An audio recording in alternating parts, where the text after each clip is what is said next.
Good evening, ladies and gentlemen, and welcome back to the Gran Turismo Series Racing League Season 35. It is week 3, it is indeed the final round of the season. I'm your host, Paul Walsh, also known as TX141 or Britain a Spit, and welcome back to EU Division 3.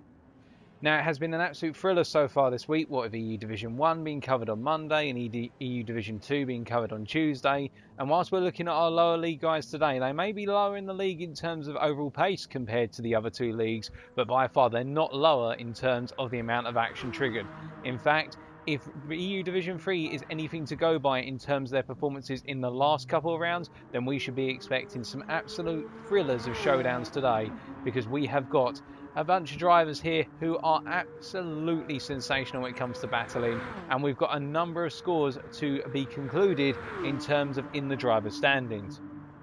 But before we go any further, let's talk a little bit about the track, and also wish all those you tuning in a great day. Hope you've all had a fantastic day so far and a good start to your week. The first half is now clear, we're coming into the final half of the week, and I hope you're all smiling and doing well as we inch ever closer to Christmas. Now, the track, we are at Circuit de la Sarthe, or Le Mans, the 24-hour circuit, of course, the infamous circuit where legends have been made up and down the years.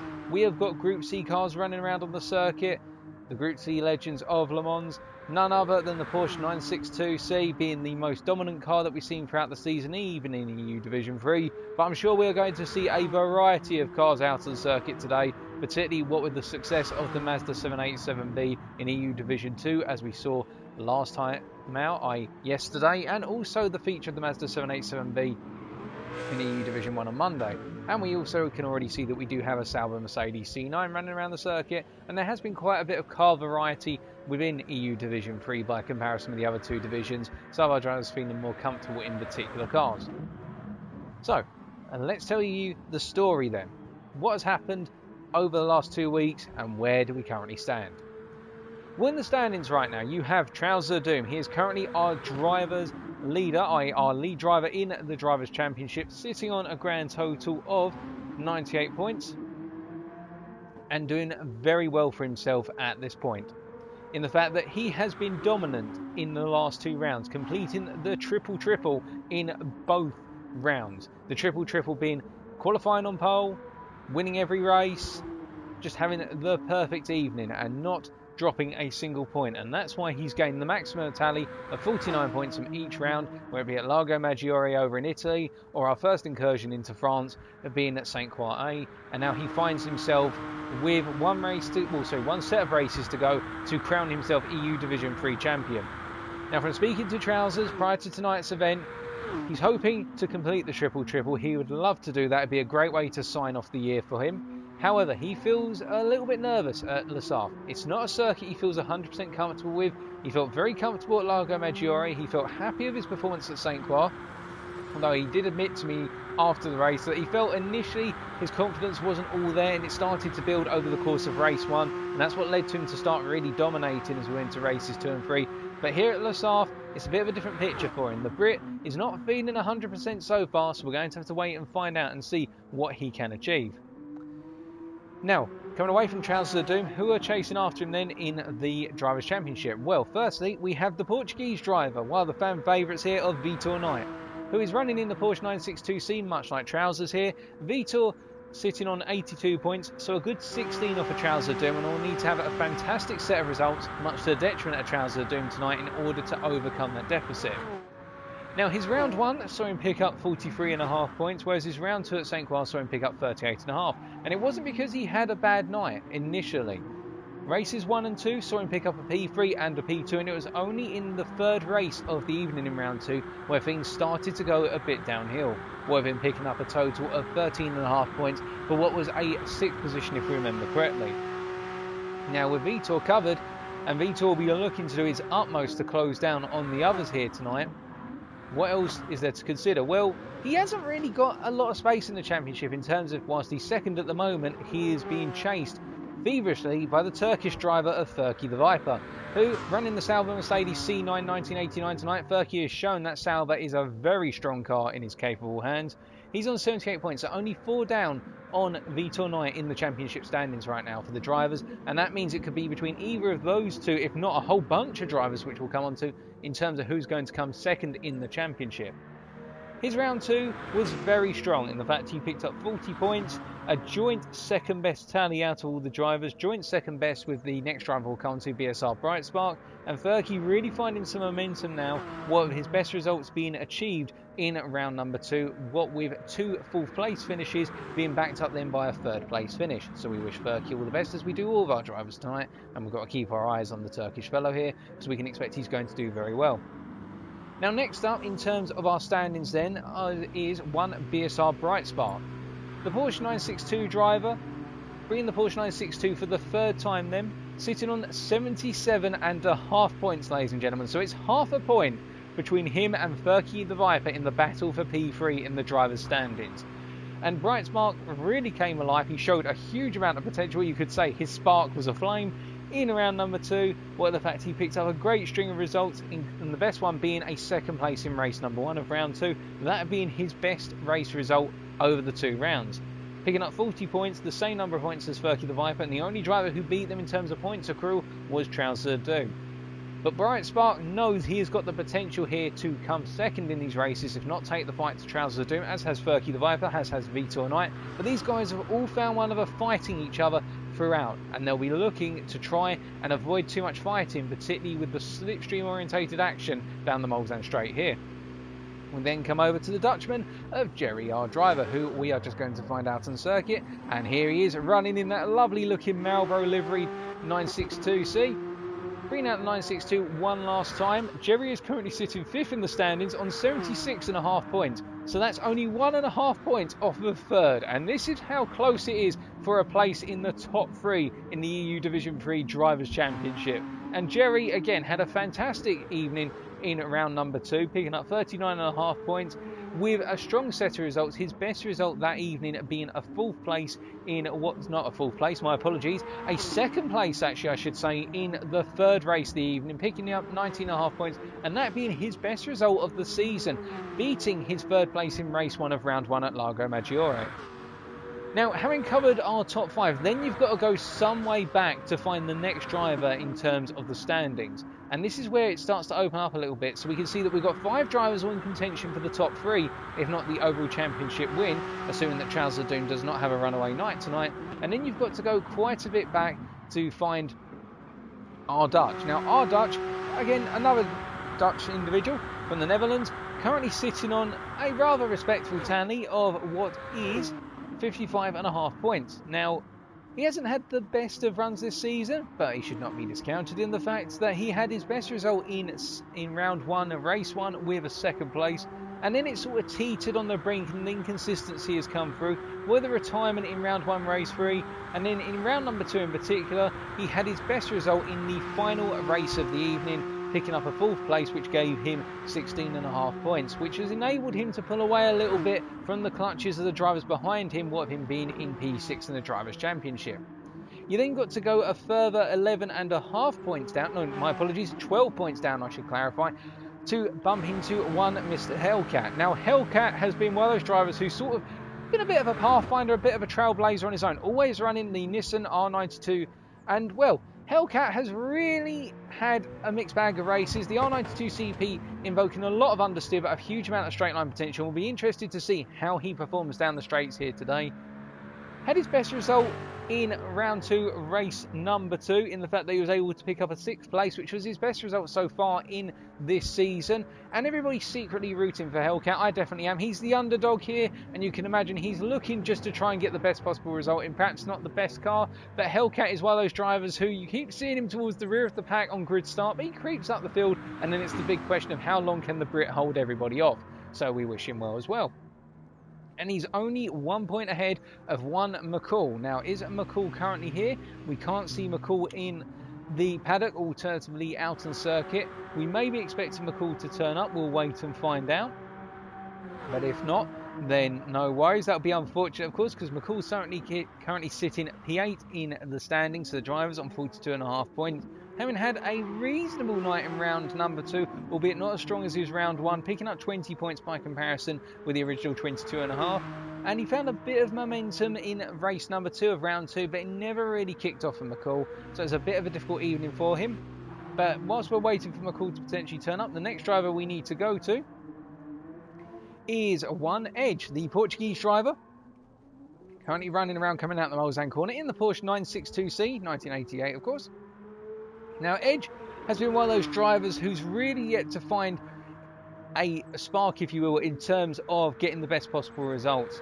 He did have a good round 1, we should point out, what with his best result, or pair of results, being a set of 6th place finishes in races 1 and 3, but then it was a disaster in round number 2 in the fact that he finished towards the rear of the field in race 1 of round 2, and then he had to take a double retirement in races 2 and 3, cost him a huge number of points, meaning that he's got a lot to do in order to get into the upper echelon of the pursuit for the top 5. Well, Edge sitting on 34.5 points currently, and he'll need to overhaul a gap of 7 points if he wants to get up into P8 or higher. Then we have to go a little bit further down for the United Kingdom. Slimmy Cam bringing out the Sauber Mercedes C9 here. Slimmy Cam bringing out that car multiple times, and he'll be bringing out one more time tonight, sitting on 26.5 points.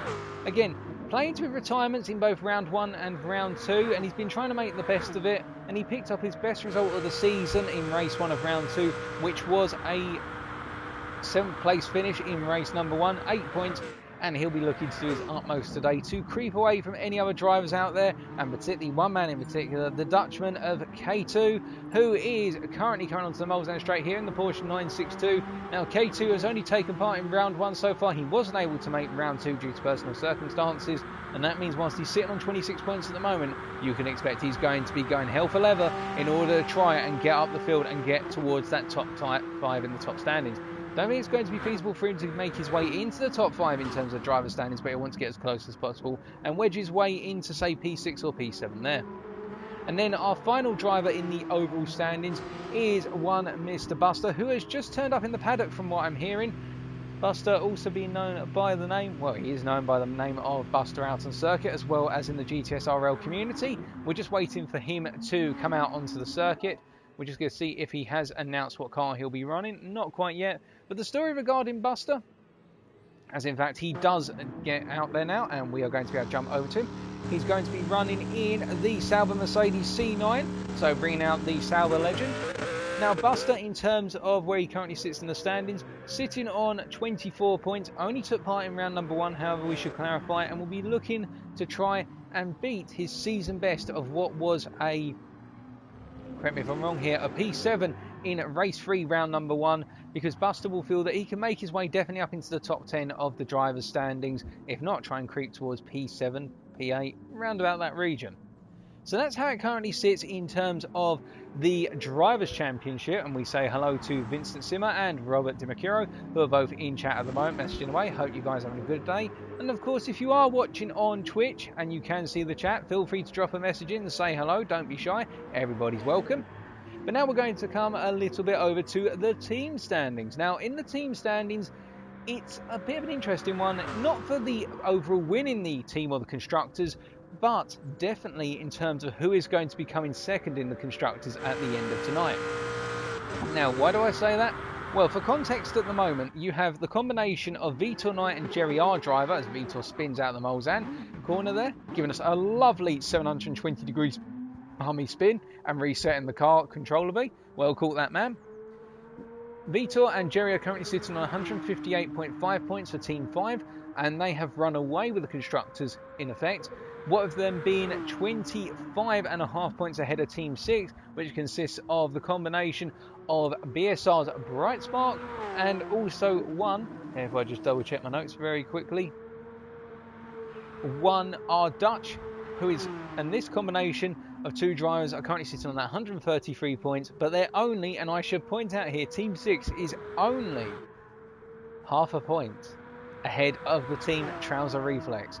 Now, Trouser Reflex, of course, consists of Trouser Doom and also the driver who runs under the community of the username of Reflex, but out on circuit he runs under the name of, what is, give me 2 seconds to clarify that, of Edge. So Edge and Trousers here will be doing their utmost to eke their team up into second place in the Constructors by the end of tonight.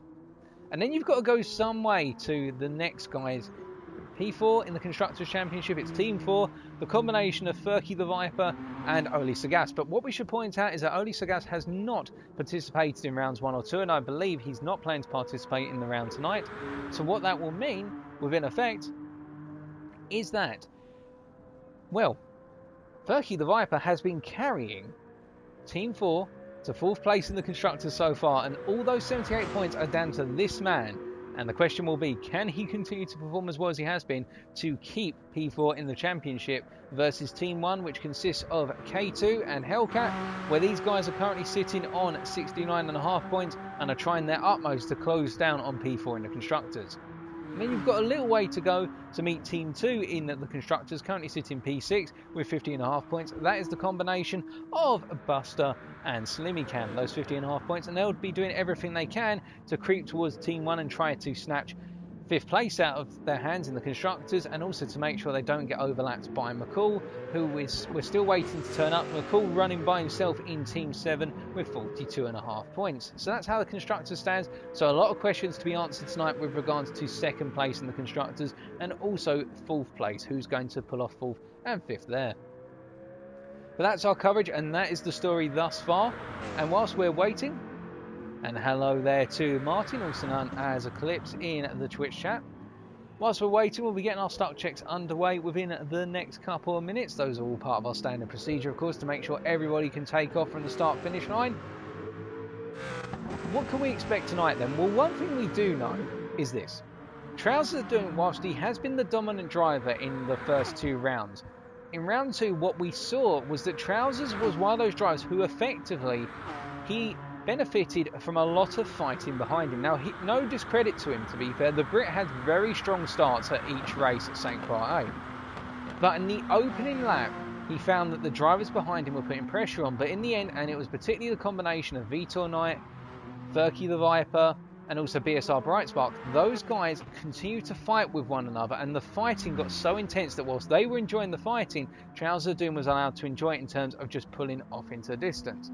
So the question will be on the guys trying to snatch the championship win off him or trying to get into that top 3, can they put aside their differences in fighting in order to try and usurp Trouser Doom and avoid him picking up the triple? Now, my bet will be that based on what we saw in EU Division 1 and EU Division 2, as we get our first start check underway, I think our drivers will have watched that and realised that there's more to life in these races than battling every single lap. And when you go for a move, it's on the Mulsanne straight, just using it to get the tow and conduct the slipstream train. But of course, we will wait and find out. But whilst we're waiting for things to move forward then, so this is just an example of our race starts, of course.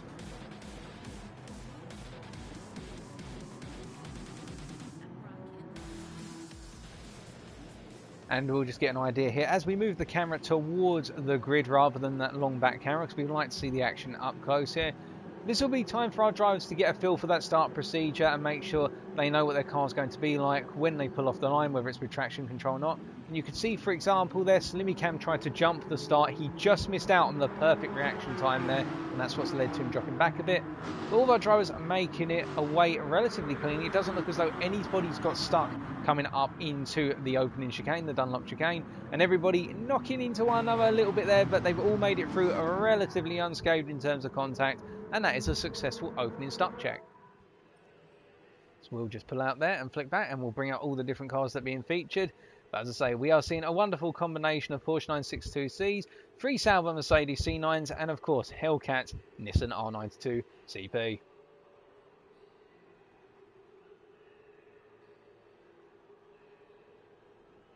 But whilst we are waiting for that stock check to conclude, I think some of our drivers are just getting a little too enthusiastic of already going down the Mulsanne straight.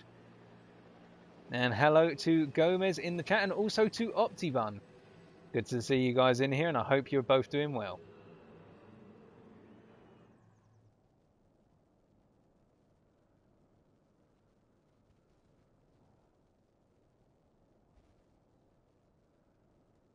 So we're just waiting for stock check number 2 to get underway.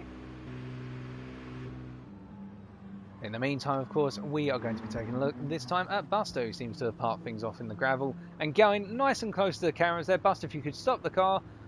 Beautiful car. A little bit too close to the camera now. If you could reverse it back a little bit just to give us an overview of the beautiful sail machine. And I think Buster's listening in right now because he's definitely reversing back. That's kind of Buster to do so. But still. We do wish all of our drivers good luck today, and of course they will want to aim to keep it on track and not pick up any pesky penalties, of which we did see that penalties seem to cause a lot of problems for our drivers in EU Division 2 and EU Division 1, where they would lose out in their positions. But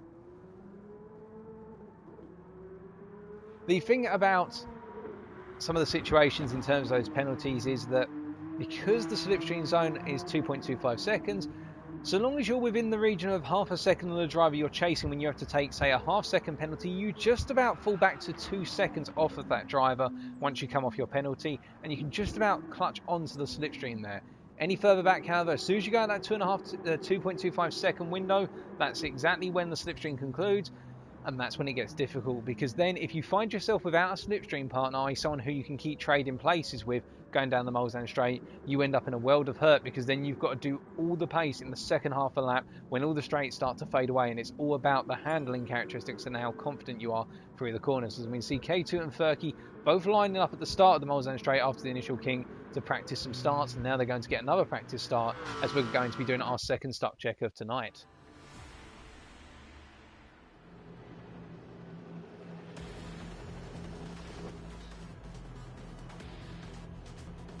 So whilst we're waiting for this one to get underway as well, some other things some of our drivers may be thinking about will be their race 3 in terms of do they decide to pit or not, but we'll talk more about that when we come towards race number 3, because I think it's only appropriate to focus on the here and now. Race 3, of course, having that mandated pit stop, whereas races 1 and 2 are sprint races. But as we're waiting for our drivers to get underway then for the second start check, you can see everybody making their way clear again. Everyone clearing the starting lines, no problems encountered whatsoever. A couple of drivers bogged down there, and again they'll be using that information to realise, you know what, that didn't work out in terms of start procedure. But as they all cut into the opening chicane, then all piling in, some of our drivers this time going off a little bit too deep, a bit too adventurous on the braking zone there, particularly with the cold racing medium tyres. And now everyone all back out, as that's been a second successful start check.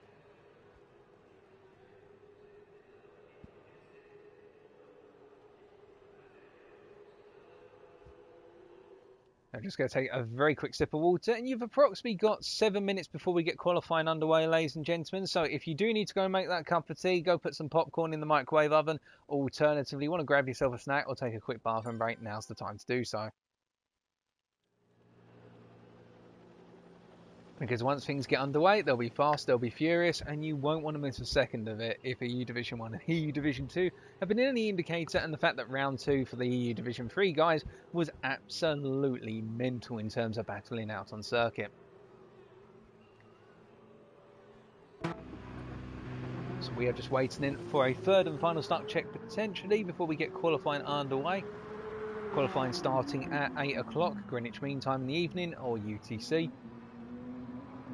And I think the expectation will be here that because we've had 2 successful start checks back to back, then we're going to probably not do the third start check until we literally get to a couple of minutes before qualifying, and then we'll do it and we'll jump straight into qualifying, so that way everybody gets to go and the momentum starts to build.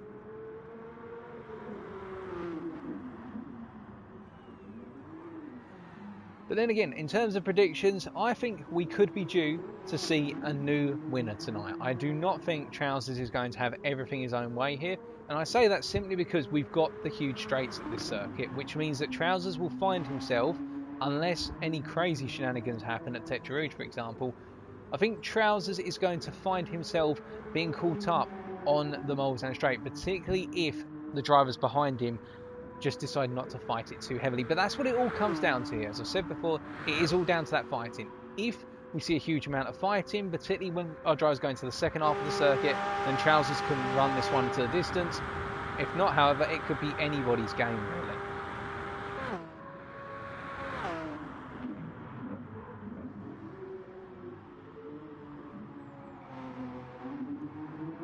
But whilst we are waiting, we're just going to ride a little bit with Edge here as he takes us around down the second part of the Mulsanne Straight and coming up towards the second of the chicanes. And we're just going to see what top end speed he's able to hit here. Hitting already 200 through the speed trap. Yesterday in qualifying we saw 214 was the maximum approximately. In the race I believe one driver did hit 225 before braking into the second of the Mulsanne chicanes, simply because of the fact they picked up a triple toe off of a driver.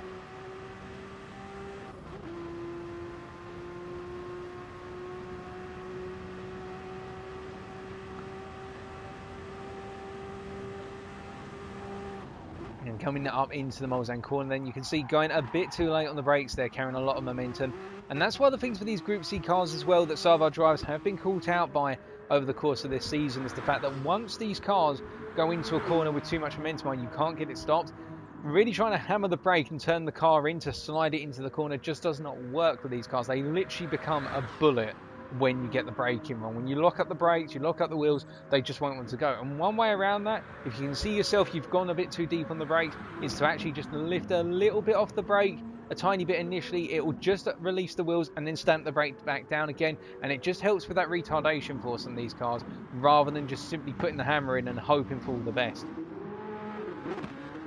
In fact, we just had confirmation from Vincent Simmer in chat that yesterday he was able to hit 229 miles an hour down the Mulsanne in slipstream in race conditions. So that's an idea, folks, of how quick some of these cars can be. Now, of course, some of you may remember, if you're old enough, like myself, to know that the chicanes didn't used to exist down the Mulsanne Straight. It used to be just one long continuous straight.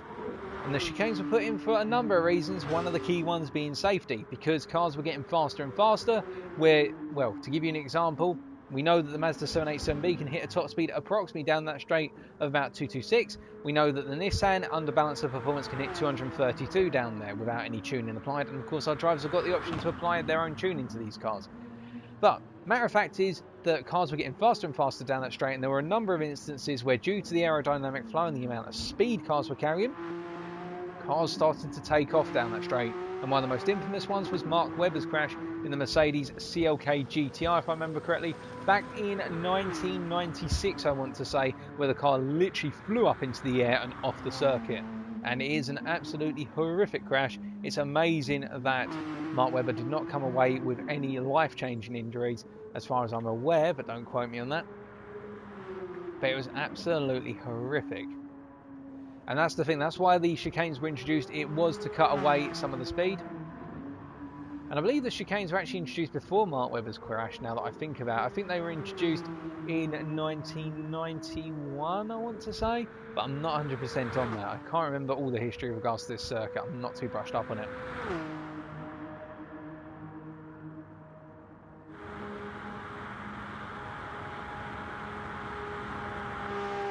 And also, one other thing to keep in mind with regards to Circuit de la Sarthe is that this track used to be literally all about pure power. You did not used to have all the corners that you now have. For example, the run from Arnage all the way to the start-finish line did not used to consist of all those different curves you see. It used to be pretty much one long straight to an extent, with perhaps a kink here or there, but it was a long straight, and then the track got modified over the years to include more technical parts, corners, etc. Again, it was because cars were getting faster and faster to the point of literally, well, and with no safety barriers or anything along those lines, you'd have cars coming down these straights in excess of 200 miles an hour constantly. And you can imagine, as cars got faster, you've got all your prototypes coming in, etc. Well, cars are now going to be hitting 230, 240. And, well, if one of those goes into a safety barrier, particularly the old types of safety barriers, not the modern types we have now, it can be fatal for driver and any spectators beyond them. But enough of the grim aspects there. We're just waiting for confirmation that everybody is good to go, with perhaps one final start check and then qualifying. And in fact, we have got Slimmy Cam has just dropped out, so we're just waiting to see whether he will be rejoining before we get underway with qualifying. One person having technical issues. And in fact, I've just noticed, unfortunately, it sounds as though Slimmy Cam has had to pull out tonight for personal circumstances. We're very sorry to hear that at the moment, but that is a disaster for Slimmy Cam, and I hope everything's alright for him.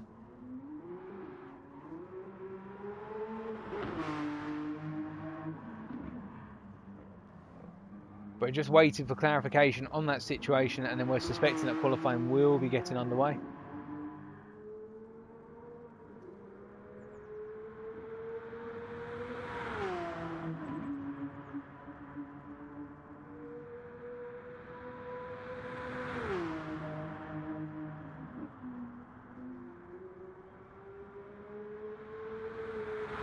As we're just seeing Edge come around to complete one more lap. He's only got one sector to go at this point. You can see the focus here on trying to nail that apex of the Corvette curves in particular. And he goes very, very wide. And I think, in fact, he actually made a visit to the gravel there, but kept it under control. Unlike what happened in yesterday in his race with Marky Marks, where he went flying into the wall. I believe it was Marky Marks who just literally sent it into the inside wall.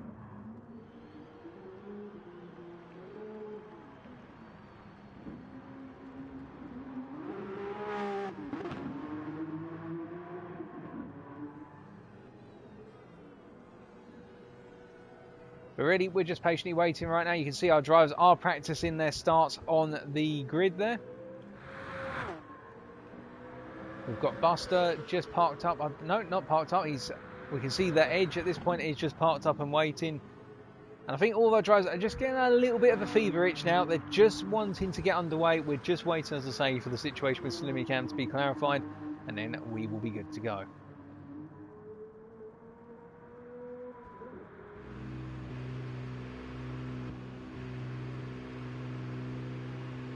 You can see Jerry and Vitor sitting together, knowing that they've got it all to do tonight. And we've had confirmation, folks, as a minimum that Slimmy Cam will be missing qualifying and race 1 as a minimum. So we can expect him to potentially be coming back in races 2 and 3, subject to situation. It seems as though he's having a technical issue, that his controller has died and he's waiting to try and get it, well, try and revive it so that way he can get racing.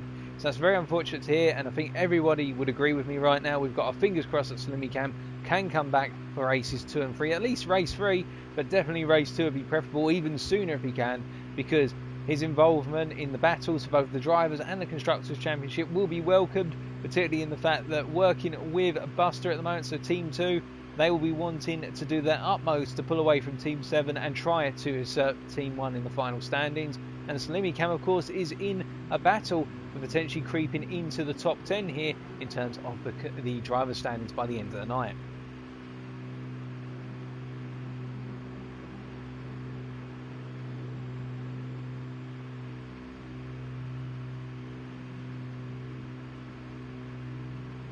We're just patiently waiting still. Bright Spark right now, who we're just going to jump on board with for a little bit as he takes his way around the circuit. Just give you a feel for the onboard here. And in fact, resetting himself to the pit, so we're not going to get to ride on board with Bright Spark.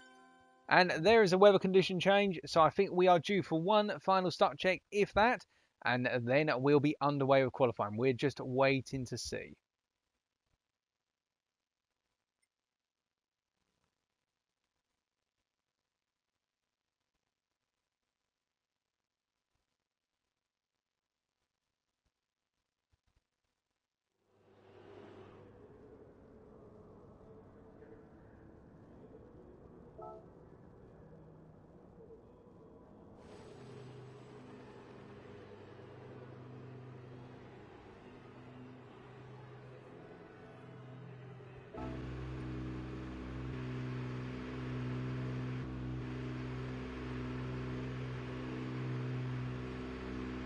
Alrighty folks, well we are going to be getting qualifying underway after one final start check right now.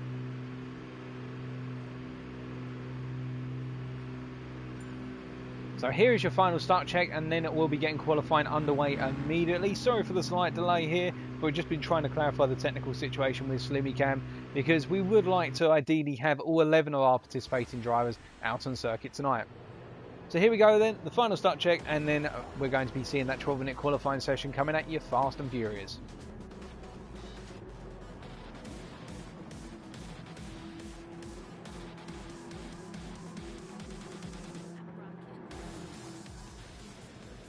We're just going to jump towards the rear of the pack here to give you a feel for what it's like when you're starting right towards the back of the pack. So as we jump to Trousers of Doom here.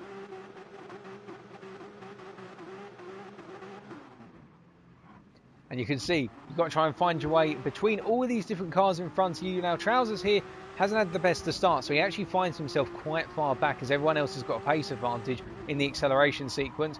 But again, being in this position, as he tries to thread his way under braking in amongst the drivers, being in this position sometimes and out the way of everybody can work to your advantage. And that's, again, information which he'll be grateful for in the fact that if he does have, for some reason, a terrible qualifying session or a disastrous race and he has to start at the back, then he can use that information now to give him an idea of how he may cut his way through the field through the opening sector. So we're just going to wait for this last stock check to conclude. Everybody was able to pull away safe and sound.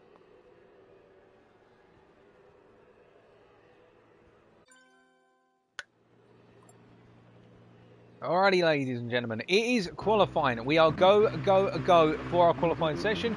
12 minutes. Who's going to be on pole by the end of it? Well, we'll only find out over time. But our first driver to make their way out onto the track then is BSR Brightspark, running in the 962 machinery, and behind him will be Trousers of Doom.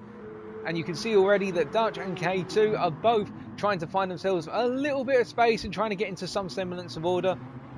Now, the key thing to note in terms of the qualifying session is that what we saw back in EU Divisions 1 and 2 earlier this week is that there's this initial rush for everybody to try and get round the circuit as quickly as possible on that opening out lap. And this led to some rather peculiar moments. Now, the guy right at the front of the train making their way around the circuit seemed to have it golden for himself, particularly if he was one of the faster or the fastest driver out on circuit, as would be then seen in the latter half of qualifying. And that, simply put, this driver had a whole open track to themselves. They had no pressure from behind. And Brightspark is pretty much doing that here. And the same could be said of Trousers of Doom to an extent, although he does have the fast charging Dutchman, a K2, behind him. Our Dutch a bit further back. But if you're in the shoes of someone, say, Ferky the Viper here, this is where things get a bit more difficult, because what you can imagine is right now it's not important in terms of your track position where you are relative to everyone else, because you're on an out lap, you've still got over half the lap to go, so it doesn't really matter. But once you get past Indianapolis and Arnage, then you've got a huge problem, which is if you're in amongst all the other drivers, so you've got guys behind you and guys in front of you, you want the guys in front of you to go away. You want them to go further up the track, so that way you're not impeded on your out lap, because we penalise drivers here if they try to use the toe of another driver for the whole of their qualifying lap. It's not like an FIA race that you'll see when FIA leads whole trains of drivers queue up within the slipstream zones of one another to try and use slipstream throughout their lap in order to gain an advantage. But instead, what you find here is that because our drivers had to do the laps without slipstream, they've got to give each other enough space out on track.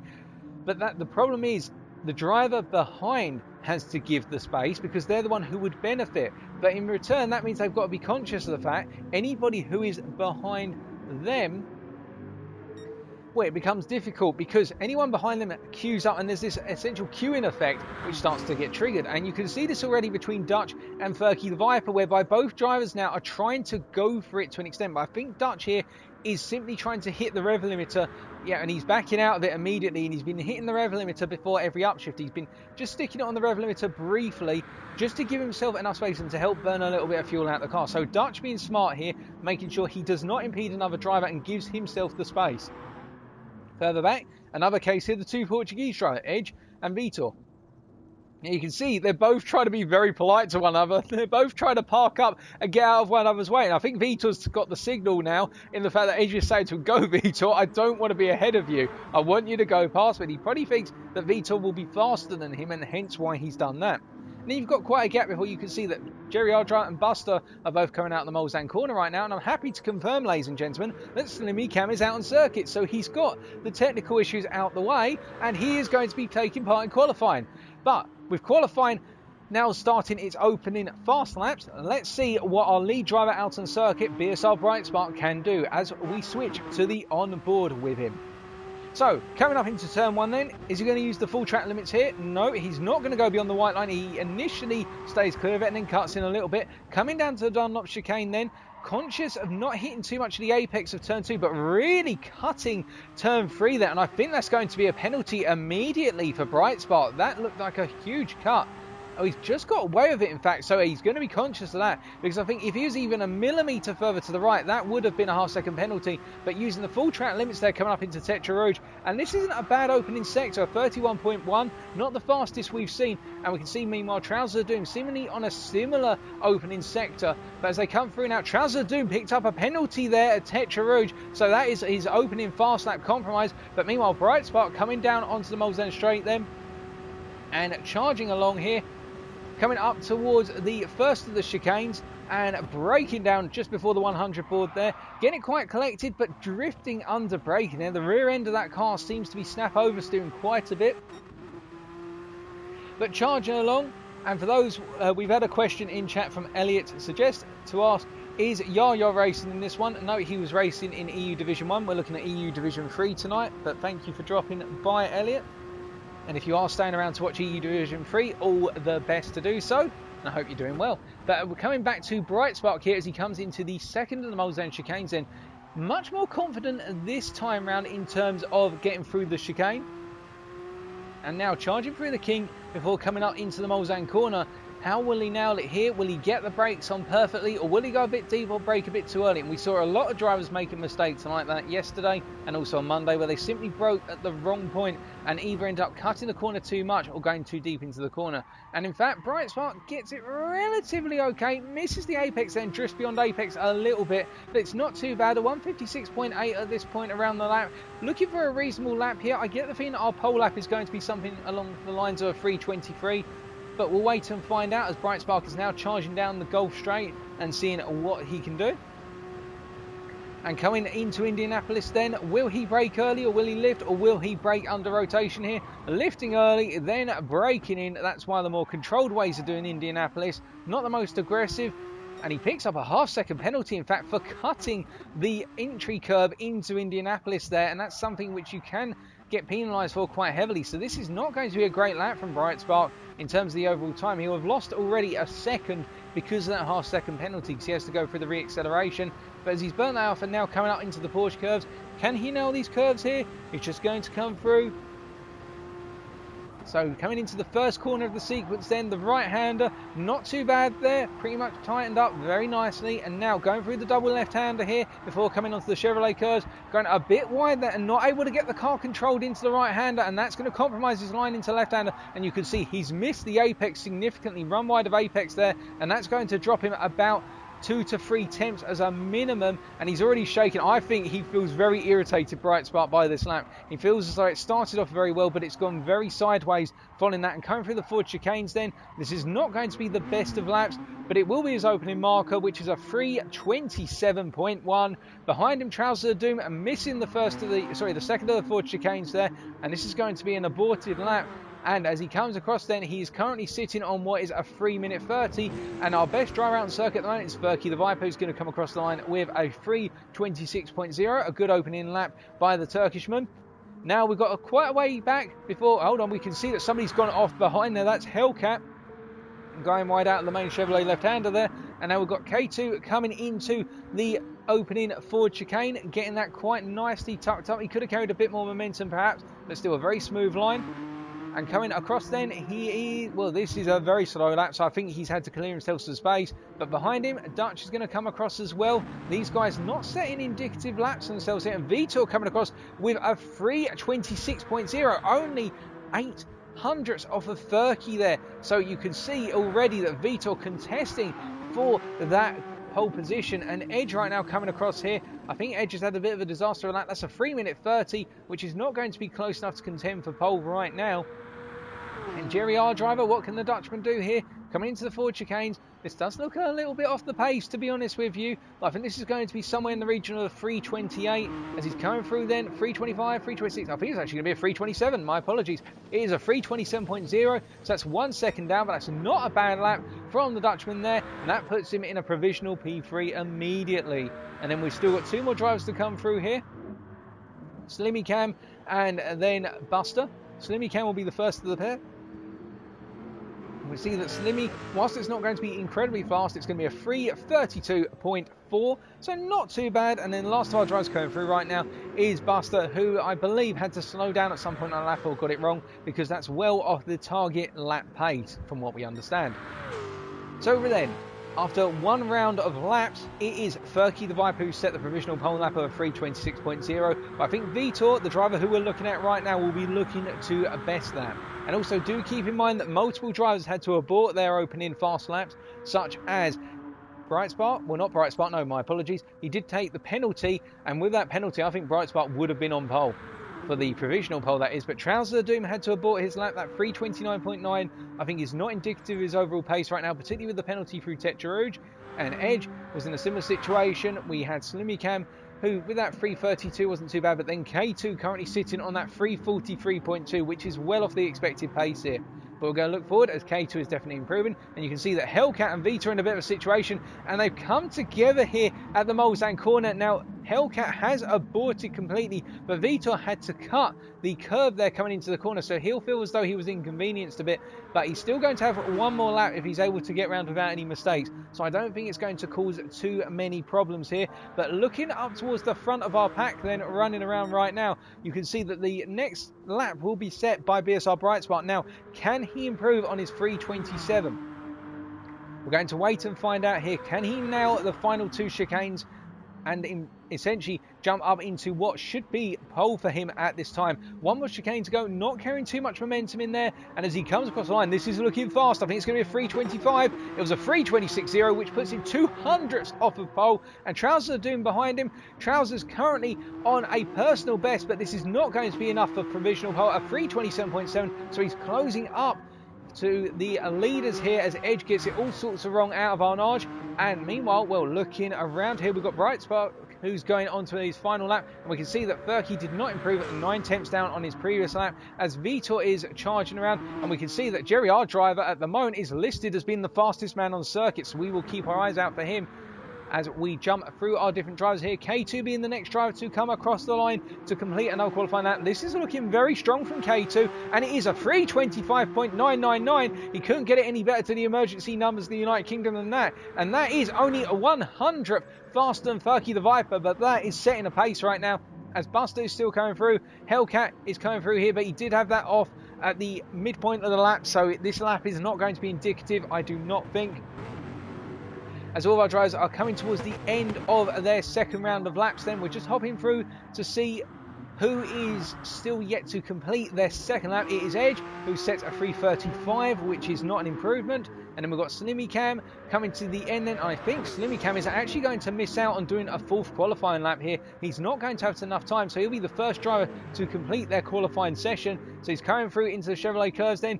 Does he nail it this time? He does get it nice and tight there on the final curve in that sequence. Now coming up to the two forward chicanes. This is looking like an improvement for the Mercedes Sauber driver. Can he get into the 3-minute 20s? I'm expecting he'll probably hit a 3:29 if he's going to.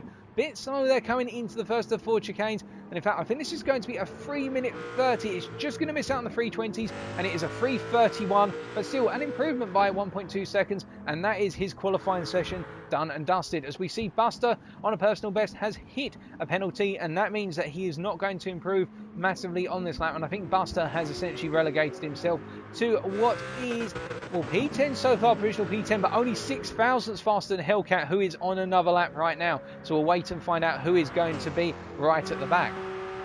Now on the circuit, Jerry, our driver, and that's one thing we didn't come back to, folks. Jerry, our driver, has set a 3:25.2 on his second qualifying lap, so Jerry setting the pace. And, well, as Edge gets out the way there and aborts, and that means his qualifying session is effectively over now. So any more laps he does at this point will be for intelligence only. What you can see is that Jerry has really put a huge pace marker as K2 is off somewhere. Where is K2? He's pointing the wrong way. In fact, he's pointing the wrong way at the second Mulsanne chicane as we switched his onboard. So K2 has ended his qualifying session, so he cannot improve. Furky picked up a half-second penalty at Indianapolis, which means this is going to be extremely difficult for him to improve. So a lot of our drivers seeming to fall by the wayside here. And well, Bright Spark at the moment is on a personal best, but will this be enough to usurp Jerry, our driver? He is 5 tenths up on his own at the moment, so it will put him close to Jerry, and this could see Bright Spark promoted to the front row provisionally, subject to other laps out on circuit. So as he comes through then to complete his lap, can he nail the final 2 chicanes to the best of his capabilities? Looks like he's got the first forward chicane nicely tucked up, but what about the second one? A bit wide of the apex there, and that's going to cost him considerable time, but this is still looking very good, and it's going to be a 3:25.4, putting in P2 and 2 tenths off of our leader in the qualifying standings. And Trouser Doom comes through, and this is looking a phenomenal lap, and it's 1 second faster than Jerry, our driver, a 3:24.3. Trouser Doom has promoted himself back up to that provisional pole, and in the rear of your picture I think we've got Ferky the Viper coming through, who does not improve due to his penalty. We've still got some drivers running around right now, and it looks as though we've got a purple, we've got a best for Vitor Knight, so hold on a second folks, hold on to your crumpets, because Trousers of Doom may not have got the pole lap this time.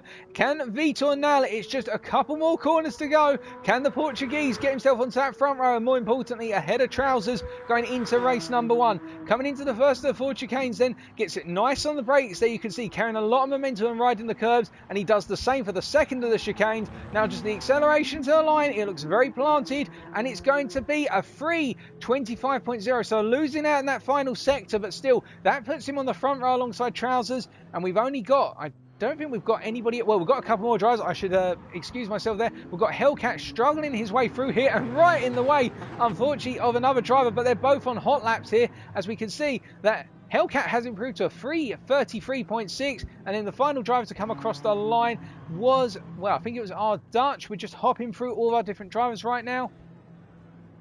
We can see in the rear of your camera shot there, Jerry, our driver, coming across the line and not improving. So that is the end of qualifying, ladies and gentlemen. That's all the laps in. So pole goes to Trouser Doom. 3 out of 3 in qualifying. The British driver nailing it with a 3:24.3. 7 tenths faster than Vitor Knight, the Portuguese driver, who'll be lining up alongside him on the front row. In third then, starting off the second row, it'll be Jerry, our driver from the Netherlands, joined alongside very closely by BSR's Bright Spark from the United Kingdom. Then the third row will be started by K2 from the Netherlands, and alongside him will be Ferky the Viper from Turkey. And then on the fourth row it will be our Dutch from the Netherlands, joined alongside by Edge from Portugal. And then forming the fifth row it'll be Slimmy Cam, the British driver, beating Hellcat to P9, and Hellcat being in the Nissan from the United Kingdom as well. And then starting off, and last but not least, on the sixth row, it will be a Buster J24. So that is your qualifying result order, folks. And hello to Ampul71 in the chat as well.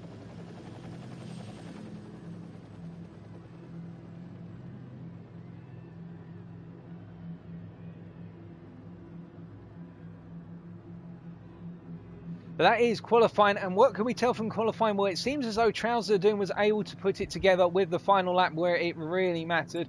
But again, one thing we do know for certain, as everybody is being informed to leave the track, is that everybody is going to be worried about penalties here. Everybody, I think, in their qualifying laps, at least on one lap, picked up a track limits penalty. And the track limits penalties at Le Saf are difficult, to say the least, to guess, and sometimes it's better to be conservative and not cut too much unless you know exactly that you can cut a particular curve, such as the curves that set the 4 chicanes.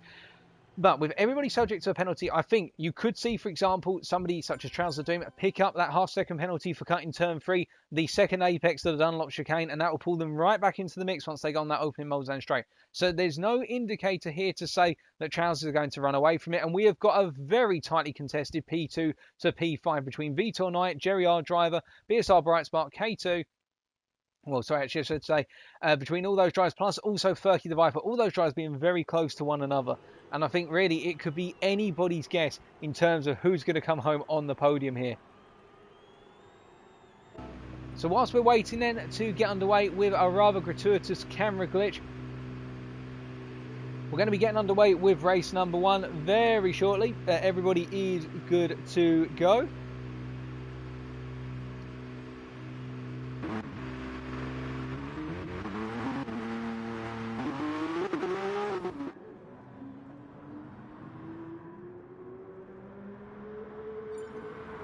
And we've just heard that we're having some technical issues from K2's perspective, so he's going to be given a couple of minutes to get things sorted out before we get underway.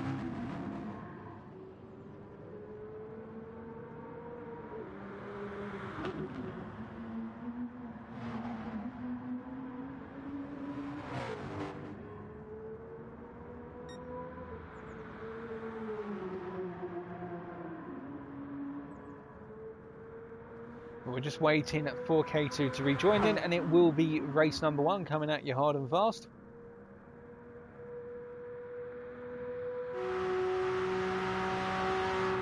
But one thing I should say is that it has not been a case where we've seen any change to the norm of rounds 1 and 2 in the fact we have seen such a close contest for the second place, i.e. the second position on that front row.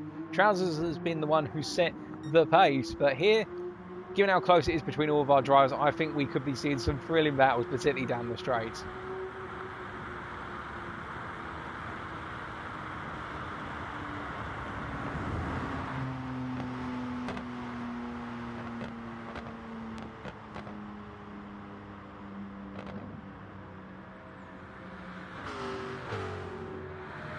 We're just giving it 1 or 2 more minutes for K2 to rejoin.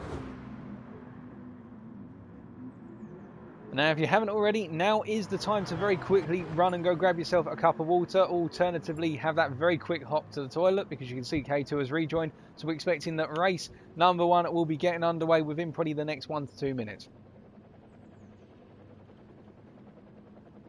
And what with this one being a sprint race, 3 laps, no pit stop required. I think a number of our drivers will use this one to size up where one another is weak and strong, and then use that information in race number 2, and subsequently maximise the usage of that information in race 3, and also the strategic element to try and get the best possible results.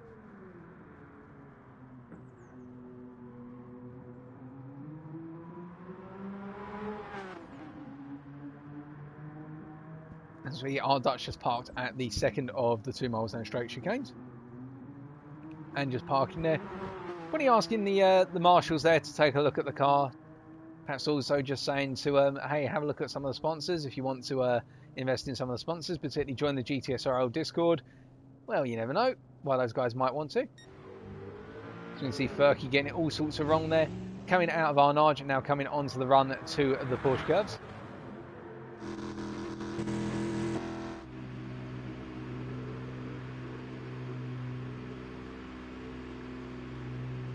We're just patiently waiting right now.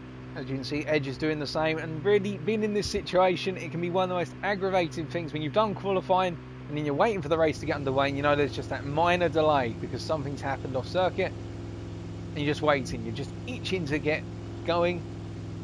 And race number 1, ladies and gentlemen, is about to get underway. We've just had confirmation we are good to go. So without further ado, race 1 is here. And let's see what happens after 3 laps.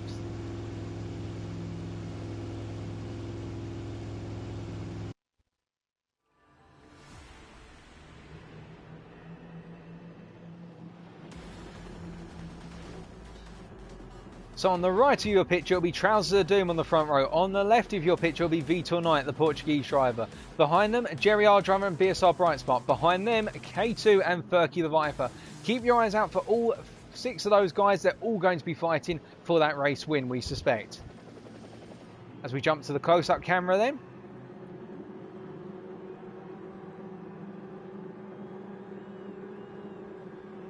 And it's lights out and away they go, and immediately you can see that nobody's got a huge gain on one another in terms of the start sequence, but Vitor Knight has definitely tuned his Porsche for acceleration in the opening gears because he's made the run up into turn 1 against Trousers of Doom. And as we hop to the external camera now, coming up into the opening chicane, somebody went very wide there onto the gravel, and it looks as though Hellcat went wide and somebody has been sent flying. Vitor Knight, of all people, has gone very sideways coming out the chicane. A lot of items have happened all at the same time there, but Trousers has already found himself clearing the rest of the field, and Brightspark is up into P2. Our Dutch is up into P3. Behind them, Jerry R. Driver. As we can see, Jerry R. Driver has gone off at turn number 6 and going up into Tetra Rouge. He's cut across the field, and that is curtains for a number of drivers. I think Furky the Viper may have been impacted by Jerry losing control of the car and bumping into the back of him. So it is a bit of a frantic mess at the moment, but you can see that as K2 pulls out the side there to take a penalty for cutting Tetra Rouge, it is up front Trousers of Doom, who is being caught already by Brightspark due to the slipstream. But then in P5, battling all the way back to P10 is Slimmy Cam, who's holding on right now, and he's got all those drivers clustered together, and Edge and Buster both decide to take to the gravel as they seem to miss their braking zones and go a bit wide, and Slimmy Cam taking way too much of the exit curve there out of the first Mulsanne chicane, and it meant that he's lost his momentum, and Vitor Knight is trying to pull away, and Slimmy immediately tucking his way into slipstream, as we can also see that Jerry, our driver, has fallen back, and I think he's had to take a penalty, and that's why he's fallen back so much as they go 3 wide up into the second chicane, and they need to settle it down here as Ferky the Viper jumps through the middle, does a Moses manoeuvre on both Slimmy and Vitor, and Slimmy getting it very wrong on exit there, wondering if he's got some issues with the car, because that's twice now where he's clipped a curb and just sent his Sauber Mercedes flying, but he's kept it under control relatively so, and he finds himself now down in P7. Up front, Bright Spark goes to the move on Trousers of Doom initially, but Trousers is going for the cutback out of the Mulsanne corner here, and I think we are seeing a little bit of a drag race form as all of our drivers in the back of your picture go very deep on the cold medium tyres, and this is their first experience of running into that corner with race trim and slipstream, and you can see they're all concertinaing into the Mulsanne corner, and they're calming it down right now as we've got a drag race forming then between Vitor Knight and Ferky the Viper coming into Indianapolis. Ferky on the outside and Vitor on the inside. Jerry, our driver, getting into the mix as well. It's going to be 3 wide under braking then, and Jerry, our driver, has made it stay for the time being. He's just about collected it, and Slimmy Cam looking to also capitalise on Vitor Knight dropping 2 places. As we see the rear of your picture, K2 spinning out, and we've also got Hellcat off and Edge off as well. And there may have been some contact there because Edge has parked the car up, I think, to respect the fact he may have given K2 a little bit of a hard knock, as Hellcat has picked up a half-second penalty. Now up front, meanwhile, our top 3 are pulling away a little bit. Dutch is falling a little bit back in terms of your picture there, but Trousers of Doom is being harassed constantly by Bright Spark, who's picked up a half-second penalty of all places, coming out of Arnage and up into the run into the Porsche curves, and you never see a half-second penalty there, so he must have really cut the apex curve for the first curve there, and that's going to enable Trousers to give himself a bit of breathing room as Jerry is leading the battle for P4, and Slimmy Cam, I think, has gone wide a bit there, but as they're coming up into the Ford chicanes then, and to complete lap number 1, it is going to be your pole sitter who's going to be running away a little bit, although he gets it very wrong coming out the second chicane. It is Trousers of Doom leading the field ahead of our Dutch, and then it is BSR Bright Spark who's had to take his penalty, and then we've got 4 seconds back to Jerry, our driver, who's ahead of Vitor Knight and Ferky the Viper. These guys battling once again, as they have infamously done throughout the season. Slimmy Cam in P7, then K2 in P8, but taking a penalty, Buster will be catched up, who's also taking a penalty. P10 goes to Edge right now, and then it's Hellcat in P11. But up front, you can see that Dutch is finding himself in a little bit of a middle ground here because he's trying to close up to Trousers of Doom, but Trousers is pulling away through the cornering sections before Tetra Rouge, and I think from Dutch's perspective right now it's more about just staying there behind Trousers of Doom as they come onto the Mulsanne straight. In terms of he can gain where Trousers of Doom is stronger in the corners, he'll just gain through the slipstream, and Bright Spark is not to be forgotten about. Further back, you can see Jerry, our driver, is pulling away a little bit from Ferky and Vitor, with Ferky ahead of Vitor right now. But again, under slipstream, these guys are all going to catch up, and Slimmy Cam has to burn a penalty there, and that's going to drop him out of the slipstream of Vitor Knight, and K2's coming alongside him soon, although K2 has had to burn a penalty as well. So all these guys taking penalties, and it means they're falling away in the battle for P4 Ohio, as Buster's also burnt a penalty, and Hellcat now putting some pressure from Edge. And whilst we've got a quiet moment, we're just going to find out what happened to Vitor in that opening sequence of corners, i.e. on lap number 1. Now coming up into the opening chicane, and he got it all done initially, but he found himself on the outside. Trousers and himself made some contact, but he was able to regain. There was that contact, and then he just simply got on the power too soon on the exit curb, went sideways there, and that's what happened to Vitor. It just simply too much power coming out of turn 3 on the cold tyres, running on a curb which offered less grip, and then he had to try and settle it back down into position. So that's why the Portuguese driver lost out so much on the opening sector on lap number 1. But speaking about losing out, he's now regaining the fact that he's chasing after both Ferky and Jerry, our driver, as they're coming up into the Mulsanne corner for the second time of asking, and Vitor looking to make a cheeky move to the inside, not trying the Moses manoeuvre that Ferky went for earlier, and Ferky goes into the wall. Now I think he may have been pushed a little bit wide there, but he tried to get on the power and had a wheel in the gravel, and Ferky has dropped off the back of this initially, falling to 2.2 seconds, 2.3, 2.4. It's going to open up to about 2.5 seconds by the end of the goal straight. But in return, if Vitor and Jerry battle at all, you'll think that Furky is going to catch up rapidly, and we can see that Brightspark has got ahead of Dutch. And well, I think that was going up into the Mulsanne corner, and look at the gap to Trousers of Doom as Dutch picks up a half-second penalty from Indianapolis. Brightspark has got 3.7 seconds to overcome versus Trousers right now, and that is a sizable gap, particularly when he's got no slipstream partner right now. Although Dutch, to be fair, isn't that far back, and if he can pull Jerry, our driver, and Vitor into the mix, then we could see a five-way fight for P2 that will be chasing after Trousers of Doom for the race win. But further back, Slimmy Cam, not too far back on Furky the Viper, 5.5 seconds right now, 4 seconds ahead of Buster, so it's a little bit spaced out towards the rear of the field. Hellcat still holding on to P10 and chasing furiously after K2, after K2's mistake. And, well, with Edge only 1.8 seconds behind as well, you can imagine the Nissan driver here will be thinking to himself that he could potentially pick up a P9, which would be great, but he's not going to if he makes mistakes like that. He just collects it, getting it wrong at the Porsche curves there. But as they come across the line to complete lap number 2, you can see Trousers has pulled a huge gap. And, in fact, I think Brightspark has got it horrendously wrong because he's picked up a penalty, and the gap between him and Trousers has opened up to 7 seconds, and that's not natural. That is not one lap pace for Trousers of Doom. That is a mistake from Brightspark, which sees him now battling for P2 against our Dutch, and our Dutch was alongside initially but thinks better of it here, coming up into the Dunlop chicane for the third time of asking, and behind him you can see Vitor getting very deep on the brakes there as he gets it all wide coming out of free, and I think he may have picked up a penalty for running wide that wide, unless, yeah, it is a half-second penalty for Vitor Knight, and that gives Jerry, our driver, a bit of a breathing space there because Vitor was looking very fast and eager to get on his 6th, and that will pull Vitor right back into the clutches of one very feverish Mercedes Sauber in the hands of Furky the Viper, who we know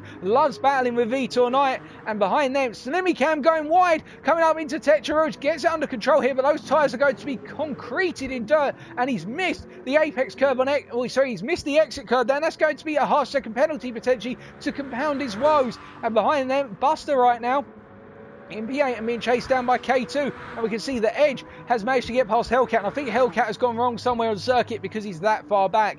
But in the battle for P2, then we can see that Brightspark is pulling away still from Dutch, with Jerry Ardriver chasing very rapidly after Dutch. And I think the two Dutchmen here will want to try and work together to see if they can creep up to Brightspark to pick up second place, or turn second place not from a guaranteed one for Brightspark. And you can see Dutch and Ardriver are using that immediately. They're working together because Dutch just got out the way, let Jerry get through and let him rejoin the racing line, as Ardriver gets it all wrong, and Dutch collides into the back of Ardriver coming out of the second chicane, and that means he's lost a huge amount of momentum. And now look, ladies and gentlemen, who's catching up to the battle for P3? It's Furky the Viper and Vitor Knight, who have caught up, and Slimmy Cam is too far down to get in this mix. And you can see that K2 here battling with Buster. We will keep our eyes on that, but up front, Trousers are doing with an 8-second lead now, and coming down into the Mulsanne corner, Jerry Ardriver goes very deep, just about connects it to the corner of the exit curve there, but it's now going to be a drag race for P3 going down the Gulf Straight, and you can see that Jerry has got the initial run,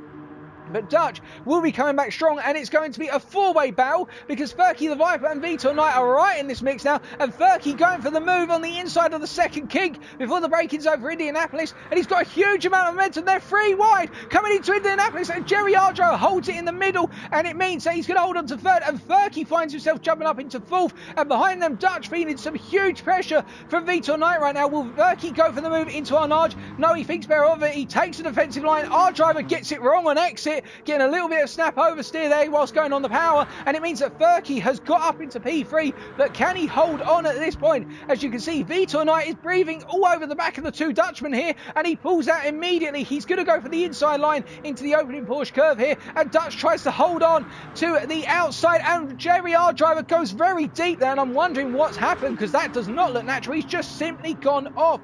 Was there a collision between those guys, or was it just a mistake from Jerry, who has rejoined? But meanwhile, coming around to complete race number 1, then it is going to be, having led from pretty much the start, Trousers of Doom from the United Kingdom winning race number 1 as he comes across the line. But meanwhile, coming in second place and having put in a very good performance here in race number 1, it is BSR Brightspark who comes out in second, and you can see at the rear of your camera shot Furky the Viper in third, and R Dutch holding on for fourth place. Vitor Knight coming home in fifth, And then Jerry R driver, after coming away from the gravel after that mistake, bringing home a 6th place, which he'll feel a little bit remorseful about. Slimmy Cam holding on for 7th and Older 2nd. K2 getting it all sorts of wrong, coming out of the final 4 chicane, but he'll come home in P8 regardless. And then behind him, it's Edge coming home in P9, and we can see that Buster has just picked up a reset there for running off circuit, and that means Hellcat is going to come home and complete the top 10, and Buster comes home in P11 after being reset for track limit impingement. So that is the end of race number 1, and we can see that your race winner, ladies and gentlemen, Trouser Doom.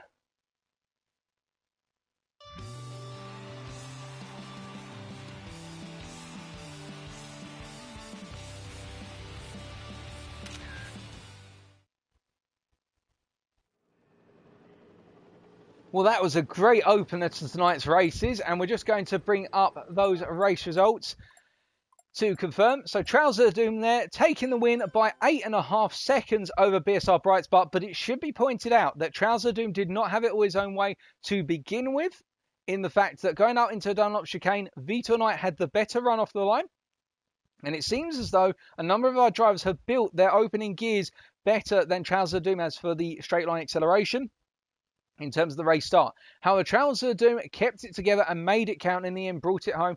Brightspark coming home with I think he'll be very happy with that P2. And we just need to put our results into our calculator here. So that way, what we can do at the end of the night is let you know who is going to be coming home as the winner in the standings.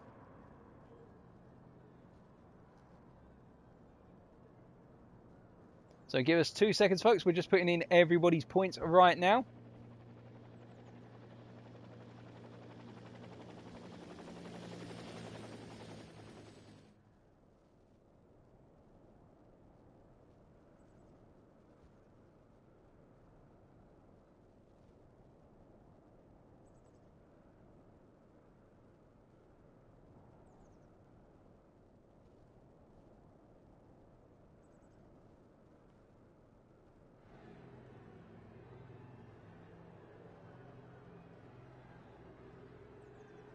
So, after putting into our standings calculator at the moment, the gap between Vitor Knight, Furky the Viper, and BSR Brightspark has closed immensely. But before we come to that quickly, Trouser Doom setting their fastest lap on lap 2 of 3:24.6. So, only about a second or so off of what we saw in EU Division 2.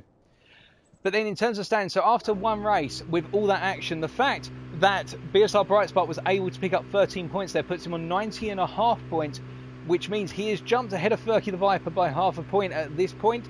Vitor Knight still holding on to that P2 on 92 points, but it's closing up in the battle for P2 of the championship standings already, and Trouser Doom now has a lead of 20 points, subject to any stewards' inquiries, of course, for any race result tonight, but this is how it stands currently as we continue to process the times.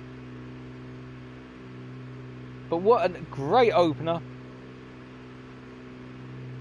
And the big question will be, what is going to happen in race number 2 between all of our drivers? Now, some of the drivers to watch out for will be, for example, Hellcat. Didn't have the best of opening races, but he'll look to consolidate on that. And he's probably the most improved driver over each race, where he seems to find some pace in the 3rd race. But the driver who I think a lot of people will be looking towards now will be Vitor Knight, in terms of how does he recover after a disastrous, or what could be argued disastrous opener. And we immediately get into race number 2. So we do not have a breather here, folks. Our host for tonight, MDC, is not giving us any breathing room, just wants us to get straight into it. So here we go.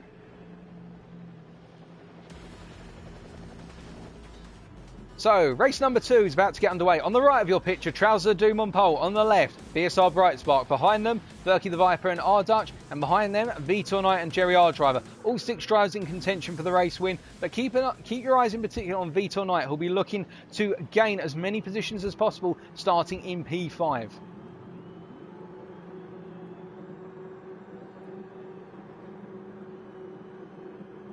And it's lights out and away they go once again. Again, you can see that all of our drivers getting a relatively good start, and it comes down to a war of acceleration. And you can see in particular one driver with phenomenal acceleration is Furky the Viper, where he's trying to go around the outside into turn 1 on Trouser Doom to take the inside. And Vitor Knight once again finds himself on the inside of turn 2, as some of our drivers are pushed quite wide there going through the Dunlop chicane. But Furky the Viper finds himself at the head of the train, coming out of the Dunlop chicane and into turns 4, 5 and 6 before Tetra Rouge So the Turkish driver here pulling off a great start, and this is wonderful to see for him. And of course, Trousers now finds himself leading a trail of cars in P2 as they all come through Tetrage, and I think everybody's got it nailed here. Nobody's picking up any track limit infringements as they're all coming around to the start of the Mulsanne Straight then.